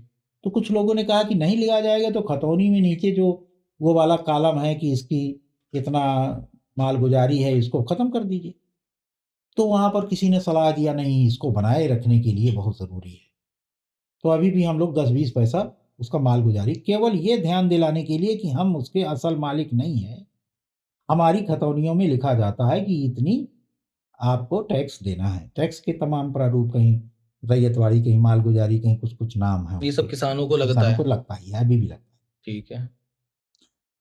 तो मैं जो बताना चाहता हूं, तो क्या हुआ कि आजादी के बाद से ये जब हमें टैक्स नहीं लेना है तो कलेक्टर पद काहे के लिए है हाँ सही फिर बात है। काहे के लिए तहसीलदार है, कलेक्टर पद तो इसीलिए आया फिर था कि काहे के रेवेन्यू लिए कलेक्ट परगना करो। अधिकारी है, फिर काहे के लिए अमीन है, फिर काहे के लिए पतरावल है, फिर काहे के लिए लेखपाल है। तो जो फौज पूरी कलेक्शन के लिए बनी थी वो आप पूरा बनाए हुए हैं। अब ये बताइए, जो मशीनरी आपने इस तेल निकालने के लिए, मान लीजिए हमने कोई मशीन बनाया, माने इस देश से टैक्स वसूली के लिए बनाया, अब हमारे पॉलिटिक्स का मोटो हो गया है वेलफेयर वेलफेयर। तो जो मशीन तेल निकालने के लिए, जो सिस्टम हमने क्रिएट किए, उससे तेल निकालने के लिए उसमें हम आटा कैसे पीस सकते हैं? तो जो वेलफेयर के लिए बनी ही नहीं है, इसीलिए जितने भर वेलफेयर की स्कीमें हैं सरकार की, चाहे शिक्षा से जुड़ी हो, स्वास्थ्य से जुड़ी हो, न्याय व्यवस्था से जुड़ी हो, रोजगार व्यवस्था से जुड़ी हो, सब भ्रष्टाचार की भेंट चढ़ जाती हैं, क्योंकि वो सिस्टम ही ऐसा बना है। जैसे मैं एक उदाहरण से आपको और क्लियर मैं इस करने की बात को थोड़ा कोशिश सा कर रहा समझ हूँ। नहीं पाया, जी, इसको थोड़ा डिटेल में बताइए। आपने बोला अधिकारियों ब्यूरोक्रेट्स की बात की, ये पद किस लिए बने? कलेक्शन के लिए बने थे। कलेक्शन के लिए बने। कलेक्शन अब करना नहीं है अब किसानों करना से, नहीं है। अब इनका क्या मतलब है? इनके पदनाम बदलिए। इनको तो अब इंडस्ट्रीज वगैरह में भी जोड़ दिया गया है। तो इंडस्ट्री मतलब? जैसे अधिकारी वगैरह होते नहीं हैं नहीं कहीं नहीं नहीं, इंडस्ट्री अभी लाइन आप में। समझे नहीं, आप भी जी उसको थोड़ा सा ज्ञान बढ़ाइए। जी। ये जो कलेक्शन, अभी भी कलेक्टर को कहीं कहीं डिस्ट्रिक्ट मजिस्ट्रेट को कहीं कहीं कलेक्टर कहते हैं। हाँ कलेक्टर माने टैक्स टैक्स कलेक्शन का कलेक्टर, इसीलिए हुआ। ये पद बना और था। उसके अंडर में बहुत सारे परगने जिले भर में होते थे। परगना अधिकारियों का काम था ज्यादा से ज्यादा टैक्स वसूली करना। सही बात है। उसको सपोर्ट करने के लिए तहसीलदार थे। तहसीलदार के यहाँ किसके पास कितनी जमीन है, उस अनुपात में कितना टैक्स बना, ये कैलकुलेशन होता था। और उस कैलकुलेशन के सपोर्ट के लिए लेखपाल होते थे। और इसीलिए आज भी तभी की एक प्रथा चली आ रही है, एक क्रॉप कटिंग होती है, उसमें एक जिलाधिकारी उसमें जाते हैं और रैंडम कोई एक खेत का छोटा टुकड़ा तय करते हैं, औसत उत्पादन कितना हुआ, इस आधार पर किसको कितना टैक्स देना है ये तय होता। अब हमें टैक्स नहीं लेना सरकार किसानों से, इस विभाग का क्या? अच्छा मैं एक बड़ी चीज कह रहा हूं, आप उसको समझने। मैं समझ पा रहा हूँ। हाँ, तो यहां तक भी समीक्षाएं नहीं हुई। तो उसको उदाहरण से मैंने देने की कोशिश की कि जो मशीन ही इस देश से टैक्स कलेक्शन के लिए बनाई गई थी, अब उससे कहते हैं कि तुम वेलफेयर करो, तो उनकी आदत ही नहीं है वेलफेयर की। हर अधिकारी चाहे जिस विभाग का हो, उसको छूट, ऊपर की छूट में उसको लगता है कि वह अपने जेब का पैसा, अपनी कमाई का दे रहा है। तो किसान से कहता है तुम्हें तो इतना फ्री में मिल रहा है 3,000, और तुम मुझको 1,000 या 2,000 या इतना दोगे तो मैं तुम्हें दूंगा, तुम्हें तो फ्री में मिल रहा है ना। हाँ ये होता है कि ऊपर से जो वो ये पैसा नहीं, आता है। ये एहसास दिलाता है कि तुम्हें तो फ्री में मिल रहा है ना। सही बात है, गवर्नमेंट जितना पैसा भेजती है तो अक्सर ये सुनने में मिलते हैं जो ये बातें। अधिकारी उसमें नियुक्त होता है, उसको ऐसे लगता है जैसे वो अपनी खेती से बेचकर दे रहा है किसान। क्यों? क्योंकि ये सब माइंड सेट है। कि 5,000 तुम्हारे आए हैं, 2,000 मुझे दे 2,000 दो, मुझे दे दो तो 3,000 तो मैं तुम्हें 3,000 दे दूंगा। तुम्हारे, नहीं तो कुछ भी नहीं है। यही मनरेगा इसी उसमें चलता है, मैं तो फ्री में तुम्हारे खाते में डलवा रहा हूँ, आधा मुझे दे दो, दे भी आते हैं लोग, खूब देते हैं। खूब देते हैं। ज्ञान की कमी कह लीजिए, डर कह लीजिए, या कुछ भी। अरे कुछ भी ये किसी की कोई कमी हमी नहीं है, ये सिस्टम ही इसके लिए बना है भाई। मतलब उगाही के लिए बनाया कि भाई हम ऊपर से स्कीम जी, बनाएंगे, पैसे जी। आएंगे, तुम कुछ हिस्सा रख लो, कुछ हमें भेज अब देना। इतनी मेधा शक्ति और साहस संपन्न कोई राजनेता हो तब इसको रिफॉर्म कर पाएगा, ये छोटा मोटा काम भी नहीं है। बिल्कुल सही बात है। मतलब किसी ने अगर स्टेप ले लिया तो अगले दिन सरकार गिराने पे लोग आ जाएंगे। हाँ, माने लेकिन आएंगे, ताकतवर लोग आते हैं, और ऐसे ही ताकतवर लोग आते रहे तभी ये परिवर्तन हुए हैं, आगे भी होंगे। हमारा आपका काम है ध्यान दिलाना कि अरे 75 साल बाद भी इस बात पर भी ध्यान नहीं दिया गया कि जो ब्यूरोक्रेसी इस देश में कलेक्शन के लिए बनी थी वो वेलफेयर कर कैसे सकती है। वेलफेयर के लिए अलग मानसिकता के लोग चाहिए, उसके चुनाव की प्रक्रिया बदलनी पड़ेगी, उसके उनको कंट्रोलिंग सिस्टम। अभी क्या होता है बहुत अच्छी विभाग बना दीजिए, आप कंट्रोलिंग सिस्टम एक कलेक्टर को दे दीजिए, वो कंट्रोल करते समय ही सब गड़बड़ा तो देंगे। क्या इसका सोल्यूशन उसको पता नहीं है बेचारे को कि कैसे सोल्व यहाँ मेरा एक सवाल है कि क्या ऐसा हो सकता है कि जो आप वेलफेयर स्टेट की बात कर रहे हैं, अधिकारी या ब्यूरोक्रेसी उसके लायक नहीं है, मतलब बेसिकली वो काम करना नहीं चाहते, ये मैं भी ये कह नहीं सकते हैं। कहता हूँ कि इसके लायक, अच्छा, वो चुनी ही नहीं गई थी इसके लिए। ठीक है, वो चुनी नहीं गई थी। तो अगर हम उस फील्ड के एक्सपर्ट्स को लेके आए जो अच्छी यूनिवर्सिटी से पढ़ के आए हों, या जिन्होंने मैं यूनिवर्सिटी की बात नहीं करता, जिन्होंने जमीनी स्तर पे काम किए हों या अपनी जिंदगी का एक बड़ा हिस्सा दिया हो उस फील्ड की रिसर्च में, उसको काम करने में, तो क्या यहाँ से सुधार आ सकता है? जी, अपेक्षा यही की गई थी। लोकतंत्र का मतलब क्या है? लोग से चुन के लोग आएंगे। से चुन के आए। जैसे हमने एक अपने गांव में किसी को अपना हेड चुना, हम्म, अब उसको सारे अधिकार हैं। हम्म, अब सरकारी कर्मचारी क्यों हमारे बीच में आना चाहिए? लोकतंत्र की तो अपेक्षा यही थी ना कि अब गांव वाले अपना गांव संभालेंगे, शहर वाले अपना शहर संभालेंगे, देश वाले अपना देश संभालेंगे। ठीक है। अभी नाम है इनका और संभालते हैं वही वाला सिस्टम। अब बात इसी पर हो रही है, तो मेरा सवाल है कि बहुत सारे किसान, या कहूँ लार्जर सेक्शन पे, यूरिया डीएपी का प्रयोग बहुत ज़्यादा किया जा रहा है। इसके नुकसान थोड़े बहुत तो सबको पता है, लेकिन काफ़ी ज़्यादा होते हैं, आपकी हेल्थ को भी इम्पैक्ट करेंगे, फाइनेंशियली भी इम्पैक्ट करेंगे। लेकिन यहाँ जैविक खाद का भी एक सब्स्टिट्यूट है, मतलब जैविक खाद को प्रयोग किया जा सकता है। तो ऐसी बातें क्यों नहीं हो रही, या ऐसे स्टेप्स क्यों नहीं लिए जा रहे कि जैविक खाद को समाज का या किसानों का एक लार्जर सेक्शन प्रयोग करे, जिससे कि हेल्थ भी सही रहे, भाई खाना अच्छा आएगा, खेती अच्छी होगी, तो यही सारे स्टेप होंगे। तो यहाँ पे आप किस तरीके से इसको देखते हैं कि भाई यूरिया डीएपी को कम करो, जिससे कि खाना अच्छा मिले, और जिससे कि सीधी बात है कि लाइफस्टाइल अच्छी हो और जैविक खाद का प्रयोग बढ़ जाए? देखिए, इसका मूल कारण है जो एग्रीकल्चर यूनिवर्सिटीज में पढ़ाया जाता है, वो भौतिकवादी विधि से खेती करने का मतलब है जल्दी से जल्दी, ज़्यादा से ज़्यादा उत्पादन। ठीक है। इसके लिए उनको जो भी करना पड़े वो सब करेंगे। बीज के पौधों के बीजों को हस्तक्षेप करके उसको भी अधिक उत्पादन के नाम पर कुछ न कुछ हस्तक्षेप करते हैं। यही जीव जंतुओं के अधिक दूध देने के नाम पर करते हैं और गाय मारी मारी घूम रही।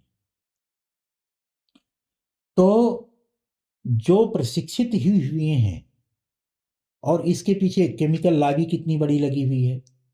मेरे ख्याल से 2 लाख करोड़ से अधिक का पैसा इस केमिकल के लिए सरकार का उससे निकलता है। 2 लाख 2 करोड़ लाख करोड़ से अधिक, नंबर बहुत बड़ा है ये।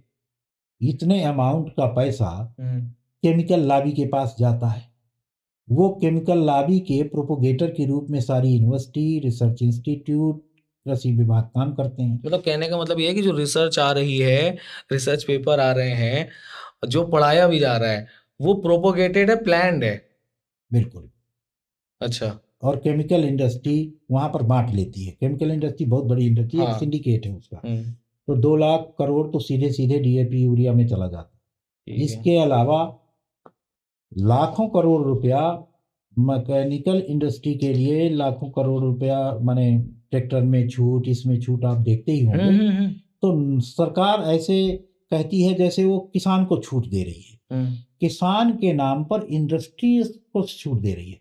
तुम ये वाला पाइप लोगे तो 10% तुम्हें देना पड़ेगा, 90% सीधे उसको दे देगी। तुम ये वाला ट्रैक्टर लोगे तो इतने % किसान को देना पड़ेगा। तो किसान को नहीं दे रही है एक पैसा, दे रही है उस इंडस्ट्री को। जैसे अभी डीएपी यूरिया है तो सीधे डीएपी यूरिया इंडस्ट्री को दे रही है, किसान को थोड़ी दे रही है।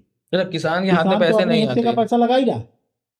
अच्छा, मतलब इसको मैं ऐसे समझूं कि अगर मान लीजिए 100 रुपए की एक बोरी है, तो किसान 10 रुपए दे रहा है, और किसान और सरकार कह रही है कि हम बाकी के 90 रुपए देंगे। हम दे रहे हैं, तो दे रही है उसको, हम कब कहते हैं दो, और ऐसे बता रही है कि हम किसान को छूट दे रहे हैं। अच्छा, तो आम इंसान को ऐसा लगता है इन सारी बातों पे, आम इंसान को तो नहीं, किसानों को नहीं लगता, लेकिन बाकी लोगों को लगता है। मैं वही बात, मैं आम इंसानों की बात कर रहा हूँ। किसानों को बड़ी छूट मिल रही है। अरे भैया, कुछ नहीं मिल रहा है। मैं इसी बात पे कह रहा हूँ कि आम इंसान को ऐसे लगता है कि सरकार ने तुमको 100 रुपए दे दिए हैं, अब कह रहे 10 रुपए का खरीद लो। हाँ, जबकि हो अपोजिट रहा है कि वो अपना तो 10 रुपए दे ही रहा है, 90 रुपए सरकार ने उनको दे दिए। जैसे बीमा में, अच्छा, हमसे अगर 500 रुपया कटता है तो सरकार उसको 5,000 रुपए दे देगी और कहेगी कि हमने किसान को दिया। रहे हम कब कहते हैं यार बीमा कराओ? हम कब कहते हैं कि उनको छूट दो? तो मतलब आप बीमा को सही नहीं मानते? आप दूसरी दिशा में चले नहीं, जाएंगे। मैं इसे मैंने तो मांगा नहीं ना। किसान बीमा के को नजरिए सही भी मानते हैं यदि हम, हम्म, तो बीमा कंपनी हमारे पास आएगी ना, हम तय करेंगे ना कि हमने ये फसल लगाई है, ये फसल नहीं लगाई है, जबरदस्ती हमारे खातों से कट जाता है अच्छा, मतलब आप कह रहे हैं कि बिना हमको पूछे, मैं बिना हमको किसान हूँ। बताए। और यदि मैं हर महीने में, हर 6 महीने में एप्लीकेशन देने से भूल जाऊं कि इस बार का मेरा पैसा ना कटे, तो ऑटोमेटिक कट जाए। मतलब आप कहने का मतलब ये है, अगर मैं आसान शब्दों में समझूं, कि भाई सरकार ये कर रही है कि तुम किसान हो और मैं बीमा करवा रहा हूँ, बस दैट्स इट। तुम्हारा मन है नहीं है उससे फर्क नहीं है, हाँ, है ना? कि नहीं, तुम किसान हो, तुम खेती करोगे उससे तो तुम्हारे पूछेंगे भी नहीं। तुमसे पूछ भी नहीं रहे और तुम्हारे अकाउंट से पैसा कट जाएगा। जी, कट। यदि वो समय से एप्लीकेशन देने नहीं गया तो, और एप्लीकेशन देने के बाद नहीं कटेगा। हाँ, वो एक छोटी सी अभी इतनी, ये तो इतना लूपहोल हो गया। बिल्कुल लूप होल है। तो इसी तरह मैं एक उदाहरण बता रहा हूँ, बड़ी हाँ, चीज, उसको धैर्य से सुनिए तो जी आपको जी एक जी बड़ी चीज पता जी जी चलेगी। जी सरकार प्रोपोगेट करती है कि हम 6 लाख करोड़ रुपए विभिन्न तरीकों से किसानों को देते हैं, ठीक है। और जो इस देश के बुद्धिजीवी हैं उनको भी लगता है कि देते होंगे। किसान के डायरेक्ट खाते में किसान सम्मान निधि के अलावा आज तक कुछ नहीं दिया है। मतलब पिछली बीज भी सरकारों ने लेंगे, दी। कोई भी सरकार अभी तक, बीज भी लेंगे तो बीज कंपनी को पैसा मिलेगा, हमारे हिस्सा बीज कंपनी को दिया जाए। बैंक में ब्याज, बैंक में माफी हुई, कांग्रेस सरकार ने किया, हमको क्या मिला? हम तो वैसे भी देने लायक नहीं रह गए थे, तो उनकी बैंकें ना फेल हो जाएं तो बैंकों को दिया। हम तो वैसे भी देने वाले नहीं थे, मैं देने की हैसियत ही नहीं रह गई थी। भाई हमने थोड़ी क्रेडिट कार्ड मांगा था, जबरदस्ती दिए थे आपने। अच्छा, तो ऐसे प्रोपोगेट करते हैं जैसे हमने मांगा था और हम सरकार को दे रहे हैं, माने किसान को दे रहे हैं, जबकि किसान को कुछ भी नहीं दे रहे हैं। डायरेक्ट मिलने वाली पैसा किसान का किसान सम्मान निधि, उसमें शर्तें लगी हैं, ये वाला बीज लोगे तो मिलेगा, ये वाला ट्रैक्टर लोगे तो मिलेगा, वो मशीनरी लोगे तो मिलेगा, वो पाइप लोगे तो मिलेगा। और कितने रद्दी क्वालिटी का पाइप आ जाता है वो आप कल्पना ही नहीं कर सकते। जितनी छूट के बाद मिलता है तो वो तो वैसे भी मार्केट में उतने रुपए का मिल जाता है। अच्छा। तो इसमें, और इसलिए कि हमारा कोई किसान नेता है नहीं इन सब बातों को विश्लेषण करने के लिए, तो यहाँ वहाँ ये बात भी नहीं पहुंच जाती। तो एकदम धोखा दे रही है, सारी सरकारें धोखा देती रही हैं कि हम किसान को ये करते हैं, कुछ भी नहीं करते। किसान के नाम से इंडस्ट्रीज, केमिकल इंडस्ट्रीज को खड़ा किया जाता मैं है इस और बात इनको ग्राहक बनाया जाता है, मैं इस बात जबरदस्ती। को ऐसे समझ पा रहा हूँ कि पहली बात तो किसान ने मांगा नहीं, दूसरी बात किसान ने अपना कुछ काम करना चाहा, सरकार ने कहा हम ये करेंगे, हम ऐसा करेंगे। डायरेक्ट बेनिफिट नहीं दिए गए ना, कि भाई मान लो तुमको खेती करनी है तो किसी भी तौर पे तुमको डायरेक्टली पैसा मिले। मतलब फिर तो आप कह पाए कि हाँ भाई हमने आपके लिए ये किया कि तुम्हारे हाथ में 50,000 रुपए थे, अब जाओ खेती कर लो। ये नहीं हुआ। प्रोडक्ट्स के नाम पे प्रमोट किया गया जो अदर कंपनीज को बेनिफिट करे, और उन्होंने अपना एक सिंडिकेट बनाया बना रखा जो है, गवर्नमेंट और इंडस्ट्रीज से मिलके नीचे काम कर रही हैं, जी, और ये हमेशा से हो रहा है। हमेशा से तो कितनी मिस इन्फॉर्मेशन फैल रही है बहुत ज्यादा। कि मतलब आम इंसान भी, मैं खुद समझ पा रहा हूँ इस बात को कि अगर मैं आम इंसान के तौर पर देखूं तो मैं किसान को ऐसे देख रहा हूँ, भाई सरकार तो तुम्हारे लिए इतना करती है और फिर भी तुम लोग नहीं बढ़ रहे हो। तो मतलब एक समाज में ये बात ऐसे आ रही है कि यार किसान ही चोर है, वो नहीं कर रहा है, बिल्कुल। ऊपर से सुविधाएं तो आती हैं, ये लोग नहीं करते। अब 2 उदाहरण आपको दूं मैं। आप एक गाड़ी उठाइए और ड्रिप इरिगेशन 90% छूट में दिया गया, सब जगह बोरे के बंडलों की पड़े हैं, बिल्कुल मिस यूज पड़े हुए, आप ढेरों में उठा लाइए, ट्रकों में।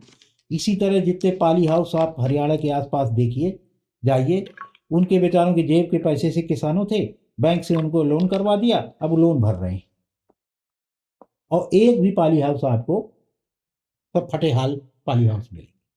ये सब खेल चलता है, यही सारे कारण हैं। प्रमोट किसी को करना है, नाम किसी का। आप इन सारे इनसाइट्स को समझिए और अपनी मिस इन्फॉर्मेशन को दूर करिए, मैं तो ये कहना चाहूँगा, क्योंकि मेरे लिए भी बहुत सारी चीज़ें नई हैं, जबकि हम काफ़ी सालों से एजुकेशन इंडस्ट्री से जुड़े हैं। अब हम बात कर लेते हैं अपने बुंदेलखंड की। मैं और सर दोनों बुंदेलखंड से ही हैं। बुंदेलखंड आज भी पिछड़े इलाकों में से आता है भारत के। काफी बार सरकारों ने पैकेज दिए हैं, कभी 3,000 करोड़, कभी 5,000 करोड़, कभी 7,000 करोड़। ये डेटा है 2009 में, तो कभी 2014 में, 2022 में भी दिया। लेकिन आज भी वहां पे किसानों की कुछ सुधार हुआ नहीं है जीवन स्तर पे। हमने अभी तक काफी बात कर ली ब्यूरोक्रेट्स की, सरकार की भी, किस तरह से होती है। क्या ऐसा तो नहीं है कि किसानों के स्तर पर भी गलतियां हो रही हों, जहां पे वो उसे आइडेंटिफाई नहीं कर पा रहे, या उसमें उनकी अवेयरनेस की कमी है, या उनमें ज्ञान की कमी है, या कुछ ऐसा है जो उनको नहीं पता है? क्योंकि सरकार एक तरफ बात करती है, जो लोगों के पास जाता है कि भाई हमने तो देखो ये कर दिया, हमने आपको पैकेज दे दिए, ब्यूरोक्रेसी की बात हमने कर ही ली, तो मैं वहां पे जाना नहीं चाहूंगा। मैं यहाँ पे बात करना चाहूंगा किसान के स्तर पे, कि किसान ऐसा तो नहीं है कि कुछ गलतियां कर रहा है, उसके नॉलेज के वो तो इससे मैं पार्ट है। जी जी, वो मैंने आपको पहले ही बता दिया। किसान भी उसी तरह लालच के चुंगल में फंस चुका है जिस तरह से शहर के अन्य लोग भी फंसे हुए हैं। लालच का चुंगल माने कि ज़्यादा से ज़्यादा और जल्दी से जल्दी उत्पादन के चक्कर में, और उसको आदत पड़ गई है मेहनत न करने की। तो खाद बनाने में, उसको कंपोस्ट बनाने में लगता है कि बड़ा श्रम है, गाय पालने में बड़ा श्रम है। तो इस ट्रैप में तो किसान आ ही चुका है। तो उसको रेडीमेड डीएपी यूरिया मिल रही है तो उसको यूज़ करता है। इस स्तर पर तो मॉडल चुनने में उससे गलती हो ही रही है, लेकिन उसको इतिहास में ना जाया जाए तो वर्तमान में ये गलती तो किसान के खाते में लिखी ही जाएगी। तो इसके लिए सुझाव क्या रहेंगे आपको कि सुझाव अगर ऐसे यही है, सुधरना है? अब जैसे हमारा ही मॉडल है, जो आपने आवर्तनशील आवर्तनशील मॉडल है, पे बात इससे करी। अच्छे भी मॉडल हो सकते हैं और किसान स्वयं अपने मॉडल विकसित कर सकता है। ऐसे मॉडल जिसमें बाहर से, बाजार से कुछ भी लाना ना पड़े, तभी वो समृद्धि मॉडल देगा, वो समृद्धि देगा। मतलब आप समझ पा रहे होंगे जो मैं बात कह रहा हूँ। आपने अगर अभी तक पूरा पॉडकास्ट देखा है यहाँ तक, तो जो प्रॉब्लम्स हैं ब्यूरोक्रेसी के लेवल पे, पॉलिटिकल लेवल पे, वो तो बात करी, किसानों के स्तर पे भी, तो किसानों को भी अपना माइंडसेट चेंज करने की काफ़ी ज़रूरत है। बिल्कुल। ऐसा नहीं हुआ कि हमारे पास एक ज़मीन है, मैं उसमें सिर्फ गेहूँ उगाऊंगा। हाँ। मैं उसको किस तरीके से यूज़ कर सकता हूँ कि मैं उसका उद्योग भी बना पाऊँ, अगर आप पैसा ही कमाना चाहते हैं, अपने जीवन स्तर को सुधार पाऊँ, तो माइंडसेट का खेल काफ़ी ज़्यादा है। मतलब आपको थोड़ा क्रिएटिव भी होना पड़ेगा और थोड़ा सोचना भी पड़ेगा। क्यों सर? बिल्कुल, किसानों को अपने स्तर पे यह विचार करना पड़ेगा। अदरवाइज हो क्या रहा है, किसान ऐसा मूर्ख व्यक्ति है, बाकी लोग तो दूसरों को इसलिए लूटते हैं कि उनको दूसरा मानते हैं। अब मेरी गाय तो मेरी है ना, मेरी भैंस तो मेरी है ना, मेरा खेत तो मेरा है ना। हम अपनी ही गाय, भैंस और बच्चों को, खेत को जहर डाल रहे हैं।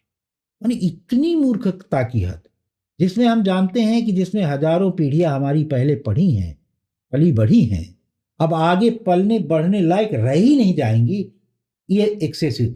तो अगर हम कालिदास बुद्धि कहें कि जिस डाल में बैठा है उसी को काट रहा है, बाकी लोग तो इसलिए किसान को भ्रष्ट काटते हैं कि उनको लगता है कि हम पराये हैं। हालांकि हम भी पराये नहीं हैं, इसी देश के नागरिक हैं, लेकिन वो तो बड़े शौक से जिसके हिस्से में जितना भारत पड़ गया है उसको बढ़िया आराम से निचोड़ रहा है, नोच रहा, हमें भी नोच रहा है। लेकिन हम ऐसे मूर्ख हैं, उसको वो माने हैं कि हम अलग हैं, लेकिन हम ऐसे मूर्ख हैं कि हम अपने ही खेत को, अपनी ही गाय को, अपनी ही भैंस को, अपने ही बच्चों को जहर खिला रहे हैं। उसका नतीजा देखिए आप हरियाणा में, पंजाब में। मुझे एक बड़ा अचंभित करने वाला एक डाटा एक प्रधानाध्यापक जी ने बताया पिछले हफ्ते, शेयर करिए।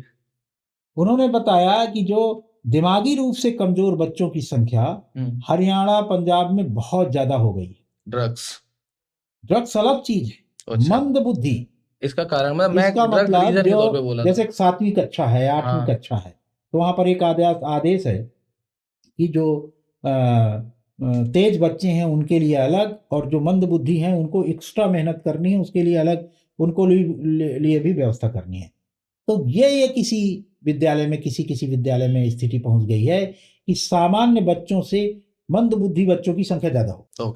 ये चौंकाने वाला आंकड़ा है। ये किसका प्रभाव है? जो अपने डीएपी यूरिया और जहर अपने खाने में डाल रहे हैं, उसका नतीजा किसानों के घरों में आना शुरू, मतलब इस तरह से इम्पैक्ट कर रहा है कि अभी तक तो किडनी फेफड़े थे, अब कैंसर था, अब दिमाग पे भी आ रहा है। बिल्कुल, ये तो बहुत सीरियस कंसर्न हो गया। मतलब आगे आने वाली जनरेशन इम्पैक्ट हो रही है, बिल्कुल इम्पैक्ट हो रही है। किडनी फेफड़े का तो इलाज करा लोगे, मंद बुद्धि का कैसे कराओगे? उसका कोई इलाज ही नहीं। उस मंद बुद्धि बालक को तो आप जीवन भर झेलिए और दुख पाइए। दुख देख वाली देख सही के, बात, क्योंकि उस वो बच्चे बेचारा को दुखी पालना रहेगा। काफी मुश्किल हो जाएगा। हाँ। मेरा एक सवाल और है, जैसे महोबा जिले में, हमारे पास में ही जिला है, वहाँ पान की खेती काफी अच्छी होती थी, इसके अलावा बांस की खेती भी काफी अच्छी रही, पैदावार अच्छी थी, दलहन भी काफी अच्छी मात्रा में होती थी, लेकिन इसकी खेती भी किसान छोड़ रहे हैं। मैं प्रोडक्ट वाइज बात इसलिए कर रहा हूँ, कहीं ना कहीं रोजगार का तो साधन है ही। तो ये अब सब समय के साथ बर्बादी की कगार पर क्यों पहुंच रहा है? वही शासन प्रशासन की बात तो है, लेकिन हाँ। और क्या कारण हो सकते हैं? एक ही कारण है, कोई दूसरा कारण नहीं है। जी। उनको जितनी मेहनत और लागत लगती है उसका मूल्य ना मिल पाना, और ग्राहकों की संख्या का घट जाना।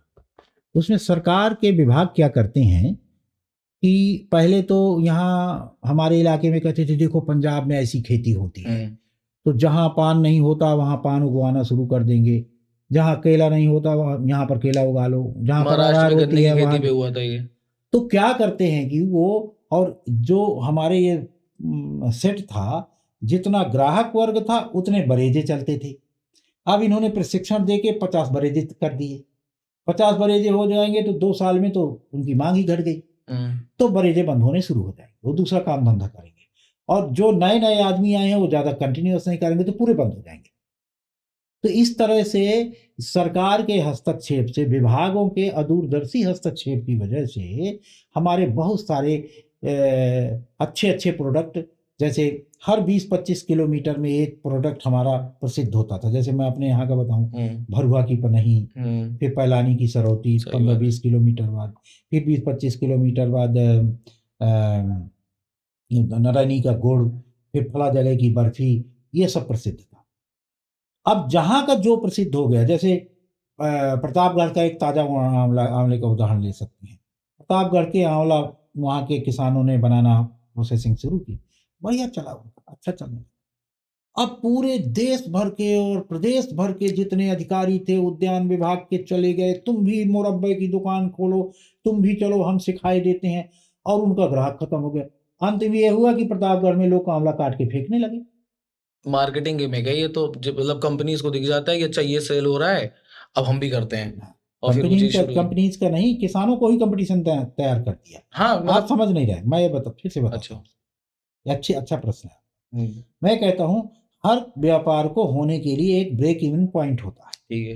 ब्रेक इवन पॉइंट पाने के लिए उसमें 2 साल 3 साल में हो जाना चाहिए, जितनी लागत लगाई वो वापस आ जाए, कुछ प्रॉफिट मिलता रहे। तो उसके लिए एक निश्चित ग्राहक वर्ग भी चाहिए होता है।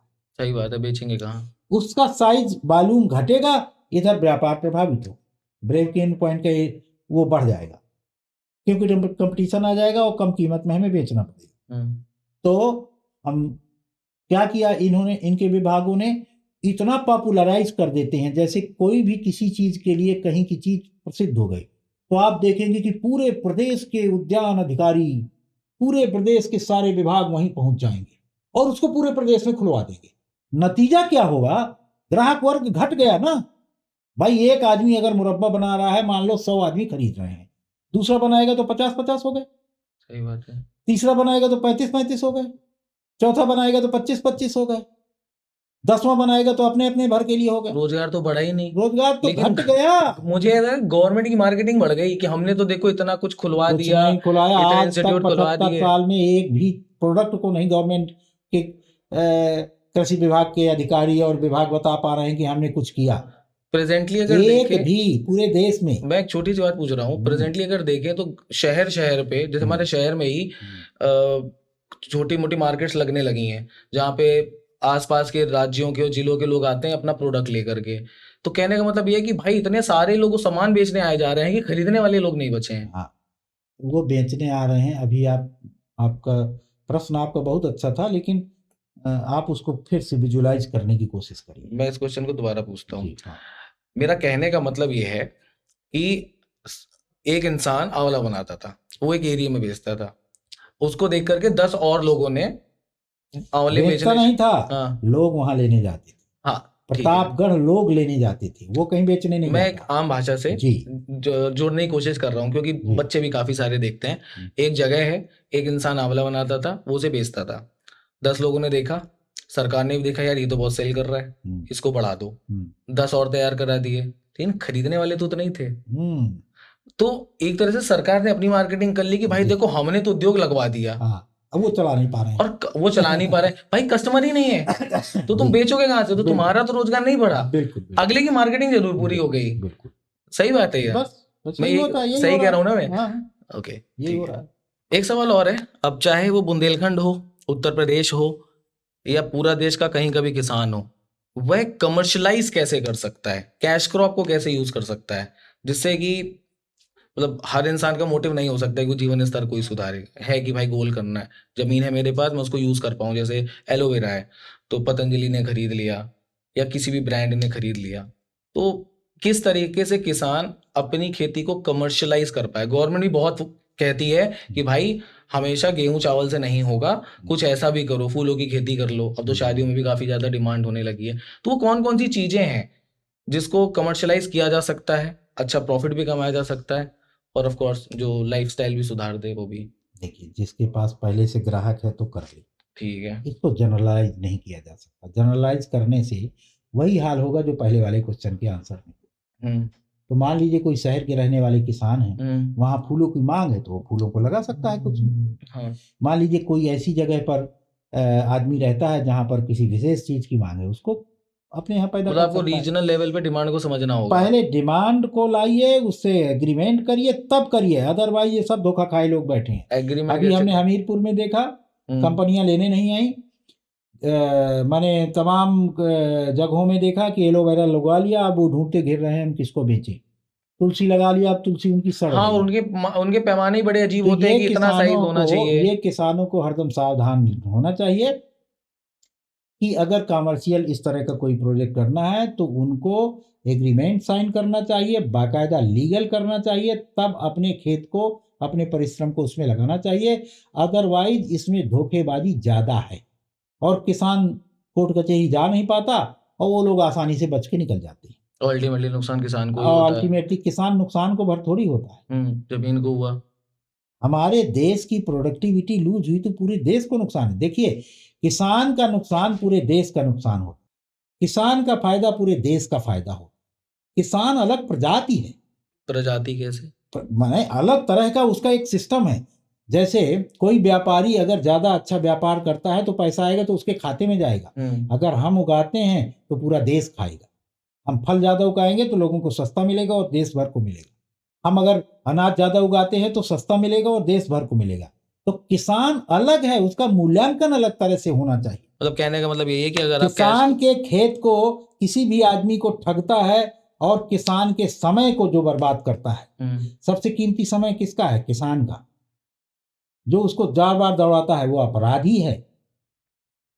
नॉन प्रोडक्टिव आदमी अगर प्रोडक्टिव आदमी को दौड़ा दौड़ा के उसका समय बर्बाद करता है तो वो अल्टीमेटली पूरे राष्ट्र का नुकसान करता है। किसी के खेत को ठगता है तो अल्टीमेटली पूरे राष्ट्र का उत्पादन प्रभावित करता है। इसमें 4 दाना गेहूं निकलता, 4 लोग खाते। सही बात है, नहीं बेचता तो घर वाले खाते। ये व्यापारी और नौकरी वालों के साथ में नहीं है, लेकिन किसान का अलग नजरिए से जब तक देश और समाज नहीं देखेगा तब तक वो सम्मान नहीं कर पाएगा और अच्छा खाना नहीं पाएगा। मतलब ऑल इन ऑल बात ये है कि भाई देखो, किसान का एक रिप्रेजेंटेशन होना चाहिए, चाहे वो आम जनता के बीच में हो, चाहे वो ब्यूरोक्रेसी के बीच में हो, चाहे वो पॉलिटिकल सिस्टम में हो। अदरवाइज क्या होगा कि लोग किसानी छोड़ेंगे, खेती होगी नहीं, आप बात करते रह जाएंगे कि भाई मैं इंपोर्ट कर लेता हूँ, यहाँ से कर लूंगा, तो भाई उसकी कीमतें भी तो बढ़ेंगी। सरकार अगर सब्सिडी देगी तो टैक्स बढ़ेगा, तो अल्टीमेटली जेब से आपके जाएगा और आप क्या खा रहे हो आप आसानी से पता भी नहीं लगा सकते। तो अवेयर होना बहुत जरूरी है और कहीं ना कहीं हमें फार्मर्स को रिस्पेक्ट देनी चाहिए। सिर्फ वो गाना गाने से बस कुछ नहीं हो जाएगा। सरकार काफ़ी सारी गवर्नमेंट स्कीम चलाती है, जैसे किसान सम्मान निधि पे हमने बात करी, इसके अलावा भी बात करती है फसल बीमा योजना पे या कृषि अवसंरचना निधि पर। इसका बेनिफिट सच में सरकार किसान को देना चाहती है या किसानों को मिलता है या नहीं मिलता है? लूप होल्स कहाँ पे हैं? मैंने आपको पहले ही बताया कि बीमा का पैसा कुछ अंश किसान से ले लेते हैं, कुछ अंश सरकार देती है और हरदम बीमा कंपनियां लाभ में रहती हैं। तो बीमा कोई उपकार कार्य नहीं है, बीमा एक व्यवसाय है और व्यवसाय के माध्यम से सरकार कैसे क्लेम कर सकती है कि मैं इससे किसान को उपकार कर रही? बीमा एक व्यवसाय है और व्यवसाय को किसानी से जोड़ दिया गया है और जबरदस्ती किया जा रहा है। बीमा कंपनियों को बढ़ावा देने के लिए किसान के ऊपर प्रेशर बनाया जा रहा है। जी। यहाँ पे एक सवाल और है किसानों के लिए है कि पहले किसान बैलों से खेती करते थे, अब मशीनों से करते हैं। तो मैं चाहता हूँ इसका पूरा कैलकुलेशन क्या है कि पूरी तरीके से जानवरों वाली बंद कर देनी चाहिए या मशीनों वाली ही करनी चाहिए, जिससे कि किसान अंततः मुनाफा बना पाए। अब अगर जानवर प्रयोग में नहीं होगा तो कहीं न कहीं उसकी यूटिलिटी नहीं रहेगी, वो खराब होगा, फिर लोग उसे छोड़ देंगे, अन्न प्रथा बढ़ेगी, समस्याएँ होंगी, रोड में एक्सीडेंट बढ़ेगा। तो इसका बैलेंस कैसे हो सकता है? या फिर से हम जानवरों को पूरी तरीके से हटा दें? क्योंकि मशीन की परिभाषा तो यही है कि भाई काम स्पीड अप हो जाए और ज़्यादा से ज़्यादा प्रोडक्ट हमारे पास आ जाए। तो इसका बैलेंस क्या हो सकता है? एक ही बैलेंस है इसका।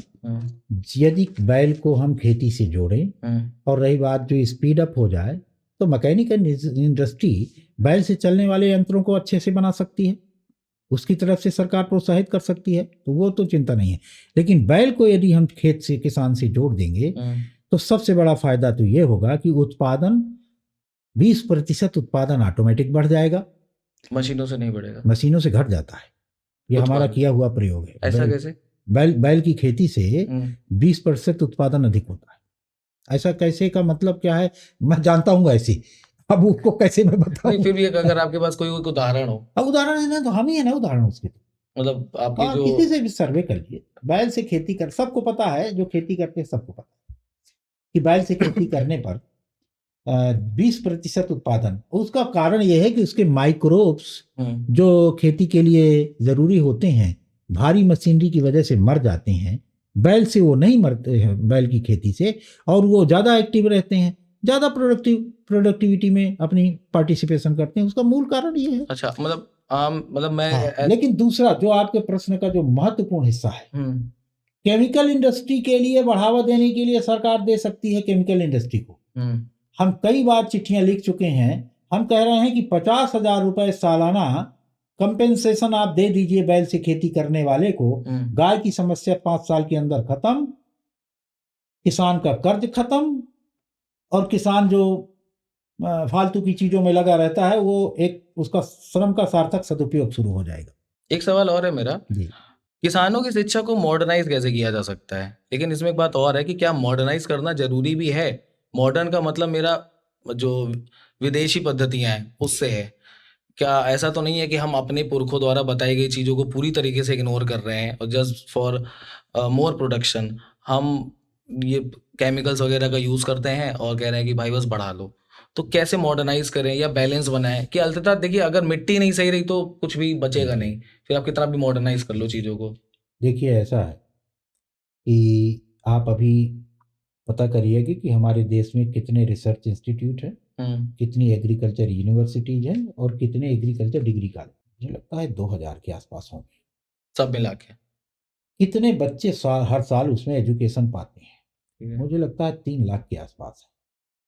कितने लड़के वापस खेती में आते, 1% भी नहीं जो खेती में खेती में आ रहे हो वापस। तो रिसर्च तो बर्बाद हो रही है। वो केवल जाके बेरोजगार की लाइन में खड़े हो जाते हैं, नौकरी दो नौकरी दो नौकरी दो मांगने लगते हैं। तो आप एजुकेशन से खेती को जोड़ने से का रिजल्ट तो अभी तक का ये है, यही रिजल्ट और बढ़ जाएगा। तो बेसिकली हम अपनी किसान को माने, लेकिन हमें नवयुवकों को खेती के लिए प्रेरित करना है। मैं यही बात करना चाहता तो हूँ। उसके लिए जैसे हमारा मॉडल है, जैसे बहुत देश में किसान जो स्वयं से सक्सेसफुल मॉडल प्रयोग कर रहे हैं, हर जिले में मिल जाएंगे 1 2 4, वहां पर युवक जाएं और खेती सीखें।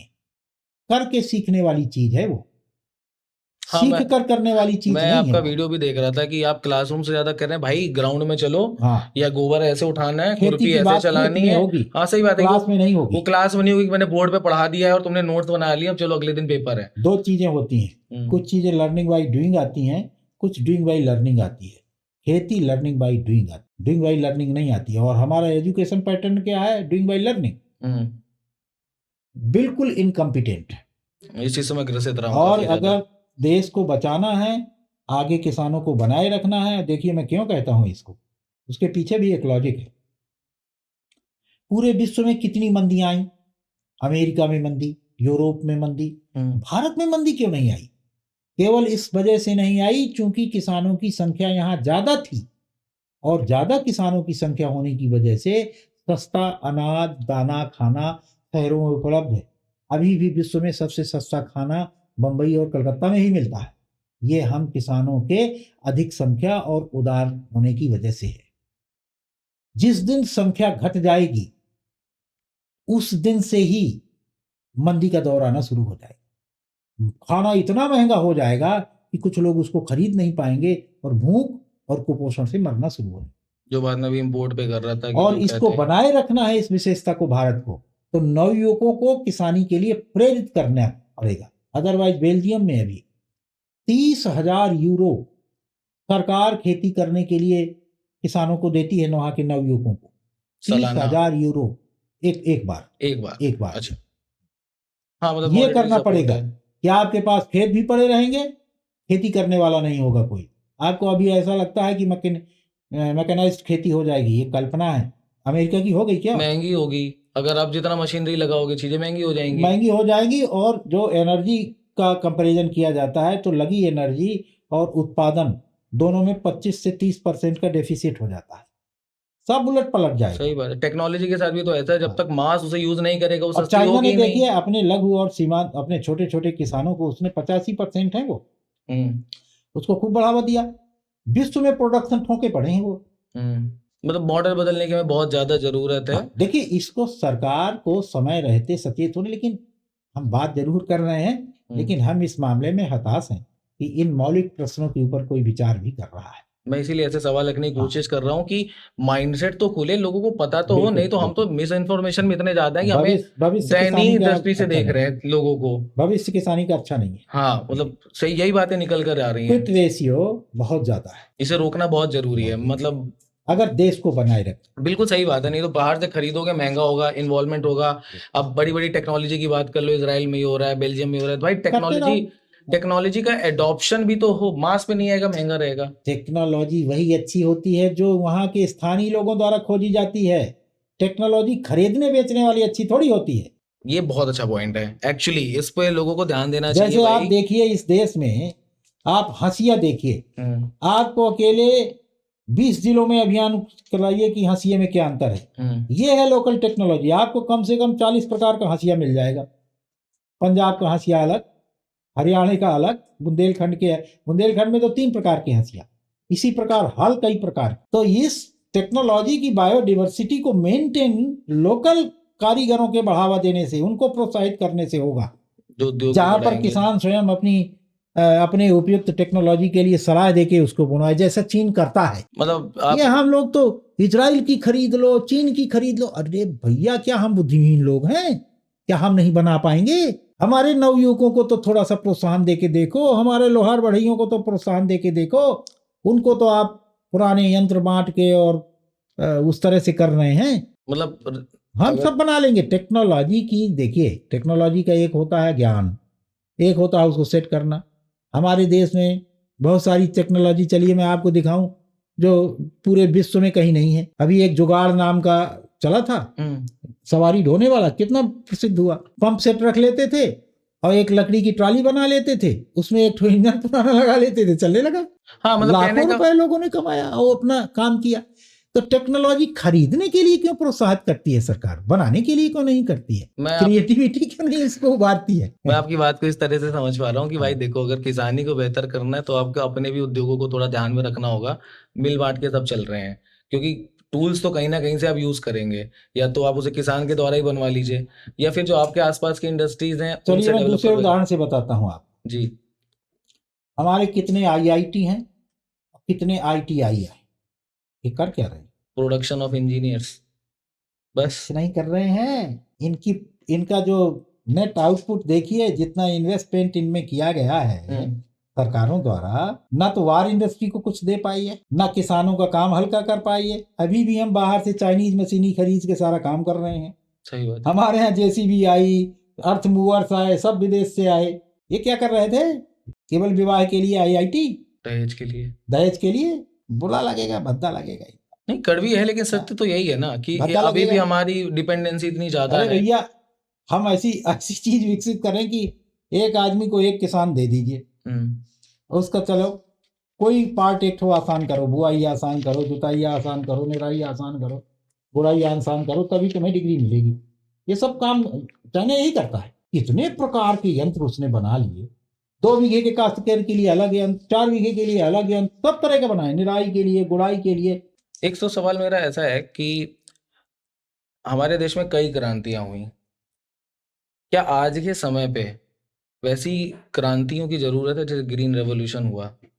क्रांतियों की जरूरत है, और अगर नहीं है तो किस तरीके के सुझाव आप देंगे? वही वाली बात कि किसानों की बेहतरी हो। एक जो बच्चा है ना, वो ये भी सोचे कि यार मुझे किसान बनना है, मेरा मन कर रहा है, मैं सिर्फ इंजीनियर बनने के लिए नहीं पैदा हुआ हूँ, या मैं सिर्फ डॉक्टर नहीं बनना चाहता, या मैं कंटेंट क्रिएटर नहीं बनना चाहता। ये भी एक प्रोफेशन हो जिससे लोगों को प्राइड फील हो। तो यहाँ पे सजेशंस क्या होंगे आपके? एक तो सजेशन ये है कि सरकार को किसी भी प्रकार के हस्तक्षेप से मुक्त कर देना चाहिए, अपने तरह से समाज को और व्यक्ति को विकसित होने देना चाहिए कि हम ये करोगे तो ये छूट देंगे, वो सुविधा देंगे, किसी को कुछ सुविधा देने की जरूरत। ठीक है, डिपेंडेंसी बढ़ रही है।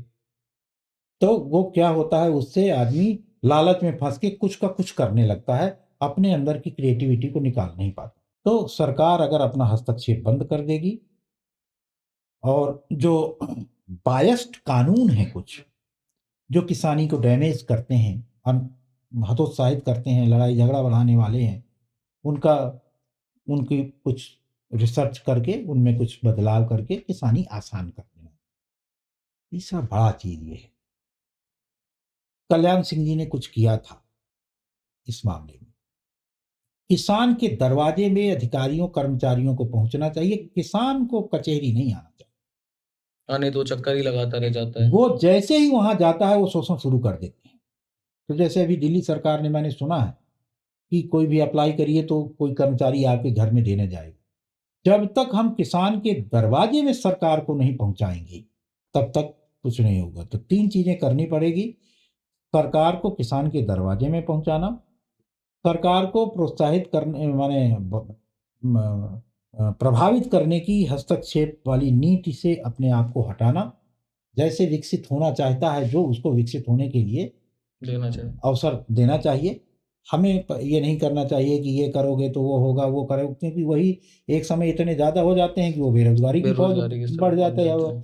तो अपने मन से सर्च करने दीजिए, सब आदमी, आपसे कोई रोजगार नहीं मांगेगा। हम लोगों को खाने में किस तरह का तेल का प्रयोग करना चाहिए? मैं इस क्वेश्चन को थोड़ा बढ़ा रहा हूँ। जैसे आमतौर पे जितना पैक्ड फूड आ रहा है उसमें पाम ऑयल है। बहुत सारे सोशल मीडिया के इन्फ्लुएंसर हैं, वो तो घी खाने को भी मना करते हैं, कुछ कहते हैं ऑलिव ऑयल खाओ, बट ऑलिव ऑयल इतना महंगा है, हर कोई अफोर्ड नहीं कर सकता। तो किस तरीके का तेल का सही में प्रयोग करना चाहिए? क्योंकि भाई खाने के साथ तेल जाएगा मतलब वो इम्पैक्ट करेगा। पहला क्वेश्चन है ये। इसी से जुड़ा एक सवाल और है, मैं उदाहरण के तौर पे सिर्फ एक ही का नाम लूंगा, सरसों का तेल। जिस हिसाब के रेट हैं, अगर हम जिससे सरसों का तेल बनाएंगे तो 250-300 रुपये रेट पहुंचना चाहिए। कंपनी 130-40 रुपए किलो सरसों का तेल दे रही है, तो इनका क्या कैलकुलेशन है? इतना सस्ता वो दे कैसे पा रही है? क्योंकि फूड हैबिट से जुड़ा है, इसलिए मैं सवाल चाहता हूँ कि एक आप चीज अच्छे से को बताएं। सबको जानना चाहिए कि भारत बहुत बड़ा देश है और इसमें बहुत सारे एग्रो क्लाइमेटिक जोन्स हैं, और ऐसी व्यवस्था है इस देश में कि अलग अलग एग्रो क्लाइमेटिक जोन में अलग अलग प्रकार के तेलों के प्रयोग की परंपरा है, और वही शरीर को पचते हैं, सूट भी करते हैं। कहीं मूंगफली है तो कहीं तिल का तेल है, तो कहीं पर सरसों का तेल है, कहीं नारियल का तेल है। इस तरह से अलग अलग क्षेत्रों में अलग अलग तेल है। सरकार में बताया ना कि बड़ा दुर्भाग्य, बस हमें यह बार बार कहना पड़ता है, जो फॉरेन बाहर से क्या खरीदा जाए क्या नहीं खरीदा जाए, उसका एक मोटो है, अब यहाँ से हल्ला दंगा मचेगा, सरसों का रेट बढ़ रहा है, तेल का रेट बढ़ रहा है, सरकार को लगता है मैं गिर ना जाऊं, तो उसने पाम ऑयल 40% पाम ऑयल मिलाने के लिए अलाउ कर दिया। 40%? अब वो तो मिलावट हो ही गई, सरकार ने अलाउ कर दिया। तो तेल का रेट गिराने के लिए पाम ऑयल मिलाते हैं, तो मिलावट भी हो गई। पाम ऑयल बहुत एडिबल, और इस एग्रोमाइटिक क्लाइमेट जोन के लिए पाम ऑयल कितना सूट करता है, रिसर्च की बात है। हमारा इलाका सरसों के तेल का है, सरसों का तेल रात दिन खाइए आपको कुछ नहीं होगा, सुपाच्य है, वात को निकालने वाला है, और हर घर में खाया जाता रहा है सदियों से, कुछ नहीं हुआ। अब उसमें पाम ऑयल आएगा क्योंकि रेट सस्ता का, क्योंकि किसानों के सरसों के रेट न बढ़ जाए और देश में बवाल ना हो, प्रोटेस्ट करने लोग रोड पे ना आ जाएं। तो ये लोग कौन है?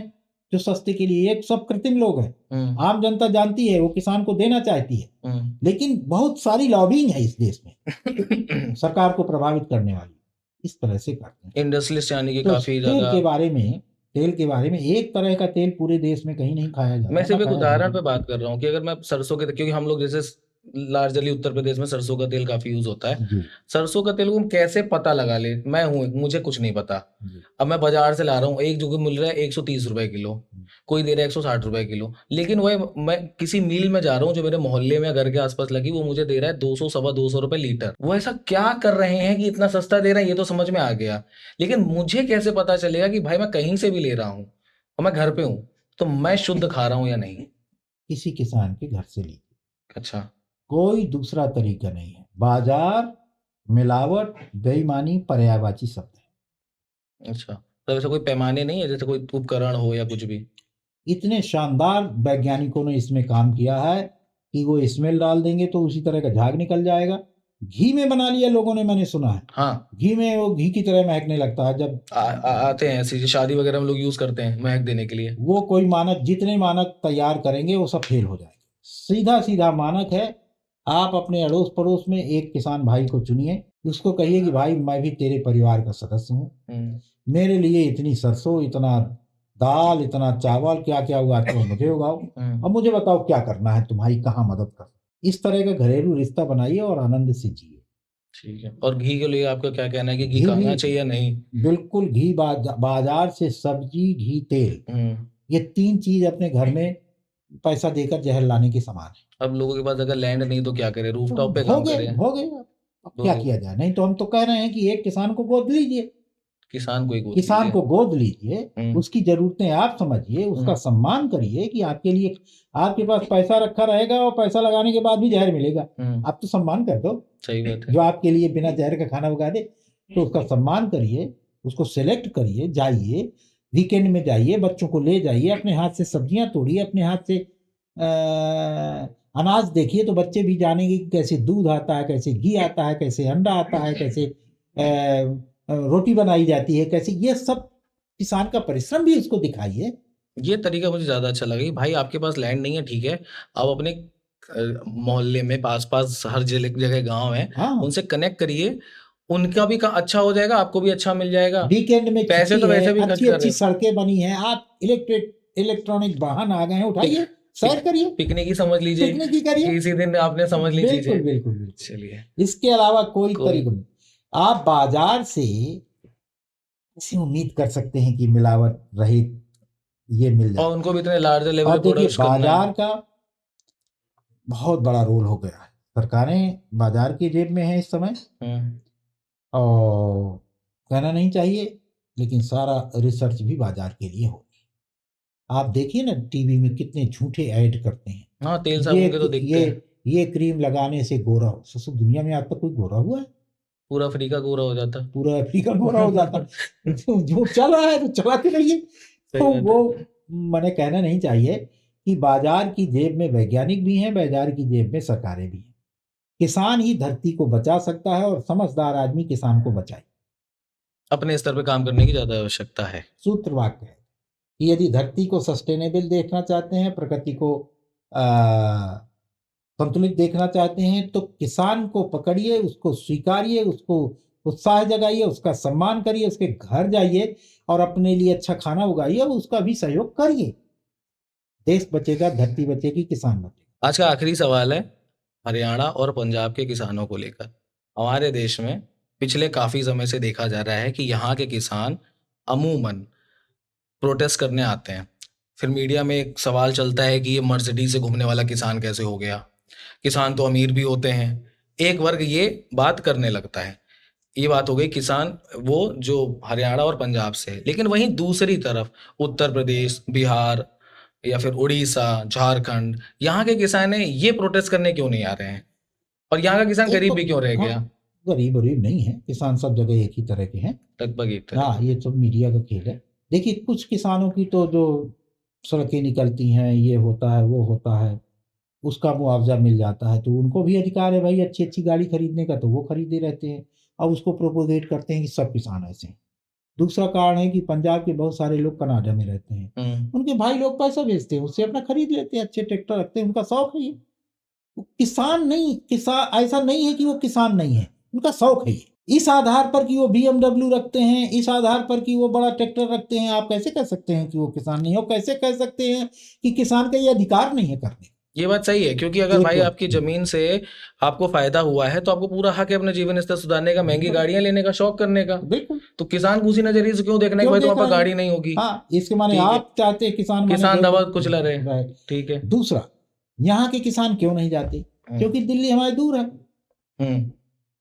दिल्ली हमारे नजदीक होता तो हम बैठे होते, यहाँ के किसान बैठे होते। सही बात है। और कोई कारण नहीं है, अंदर से सारे सब किसान एक हैं। और प्रोटेक्स के दो तरह के मन हैं किसानों के बीच। एक मन है कि एक वर्ग यह दबाव बनाना चाहता है सरकार के ऊपर कि सरकार जो GDP है देश की, उस GDP में जितना प्रतिशत किसान है उतना प्रतिशत उसका भी हिस्सा है, और उसका जो प्रोडक्ट है उसके लिए तो आप अलग तरह से मूल्यांकन करते हैं। तो जैसे उसको जितना इनपुट कास्ट आती है, डीजल के रेट में आपको कोई अधिकार नहीं, पेट्रोल के रेट में आपको कोई अधिकार नहीं, बीज के रेट में आपको कोई हस्तक्षेप नहीं, खाद के रेट में आपको कोई हस्तक्षेप नहीं। अरे भैया, तो हम पैदा कर लेंगे तो हमारा आपने पकड़ लिया गला। तो या तो GDP में हमारी भी हिस्सेदारी है, वो हमें दो, हमारे मूल्य के रूप में दो। एक वर्ग का ये कहना है, ये कोई एहसान नहीं है, यह उनके बराबर बनाए रखने की बात है, सबके बराबर। भाई आप एक वर्ग को तो महंगाई देते हो, भत्ता देते हो, अब ये आयोग आ गया, वो आयोग आया, अब ऐसा दे दो, वैसा दे दो, सब करते रहते हो। हम इस देश के नागरिक नहीं है क्या? हमारे लिए महंगाई नहीं बढ़ी है क्या? सबके लिए बढ़ी है। तो एक तो वर्ग ये है हम किसानों के बीच में, जो कहता है कि यदि हमारी लागतें बढ़ती हैं तो हमारी आमदनी में भी उतने प्रतिशत बढ़ावा करते दो, ये हमारा हक। दूसरे किसान वो है जिसमें मैं भी शामिल। हम कहते हैं कि सरकार अपना पूरा हस्तक्षेप हटा ले, हमें अपनी तरह से रहने दे, और हम अपनी तरह से माने सरकार हमें प्रत्यक्ष या अप्रत्यक्ष रूप से प्रभावित करने की कोशिश न करे। जैसे वह स्वतंत्रता पूर्वक मारुति बनाने वाली कंपनी को अपना हक दे देता है कि तुम अपना रेट निर्धारित कर लो, तुम ये कर लो, बाकी लोगों को करता है, ऐसे हमें भी हक दे दो भाई। तो हम इस वर्ग में हैं कि हम किसान के हस्तक्षेप से मुक्त करना चाहते हैं किसानी को। और वो भी एक मुद्दा है, उस पर भी हमारी कि यदि हमारी इनपुट कास्ट में जितने प्रतिशत वृद्धि हो रही है, डीजल, यूरिया, बिजली के खर्चे आदि आदि में, उतना हमारे MSP में भी बढ़ाओ तुम। तो या तो इसके साथ खड़ी हो जाए सरकार, या तो इसके साथ खड़ी हो जाए सरकार। तो किसान दो तरह की है। थैंक यू सो मच, आप आए और मुझे खुद बहुत सारे इंसाइट्स मिले, और आशा करता हूँ कि आपको भी काफ़ी मज़ा आया होगा। और मिलते हैं फिर अब किसी और एपिसोड में।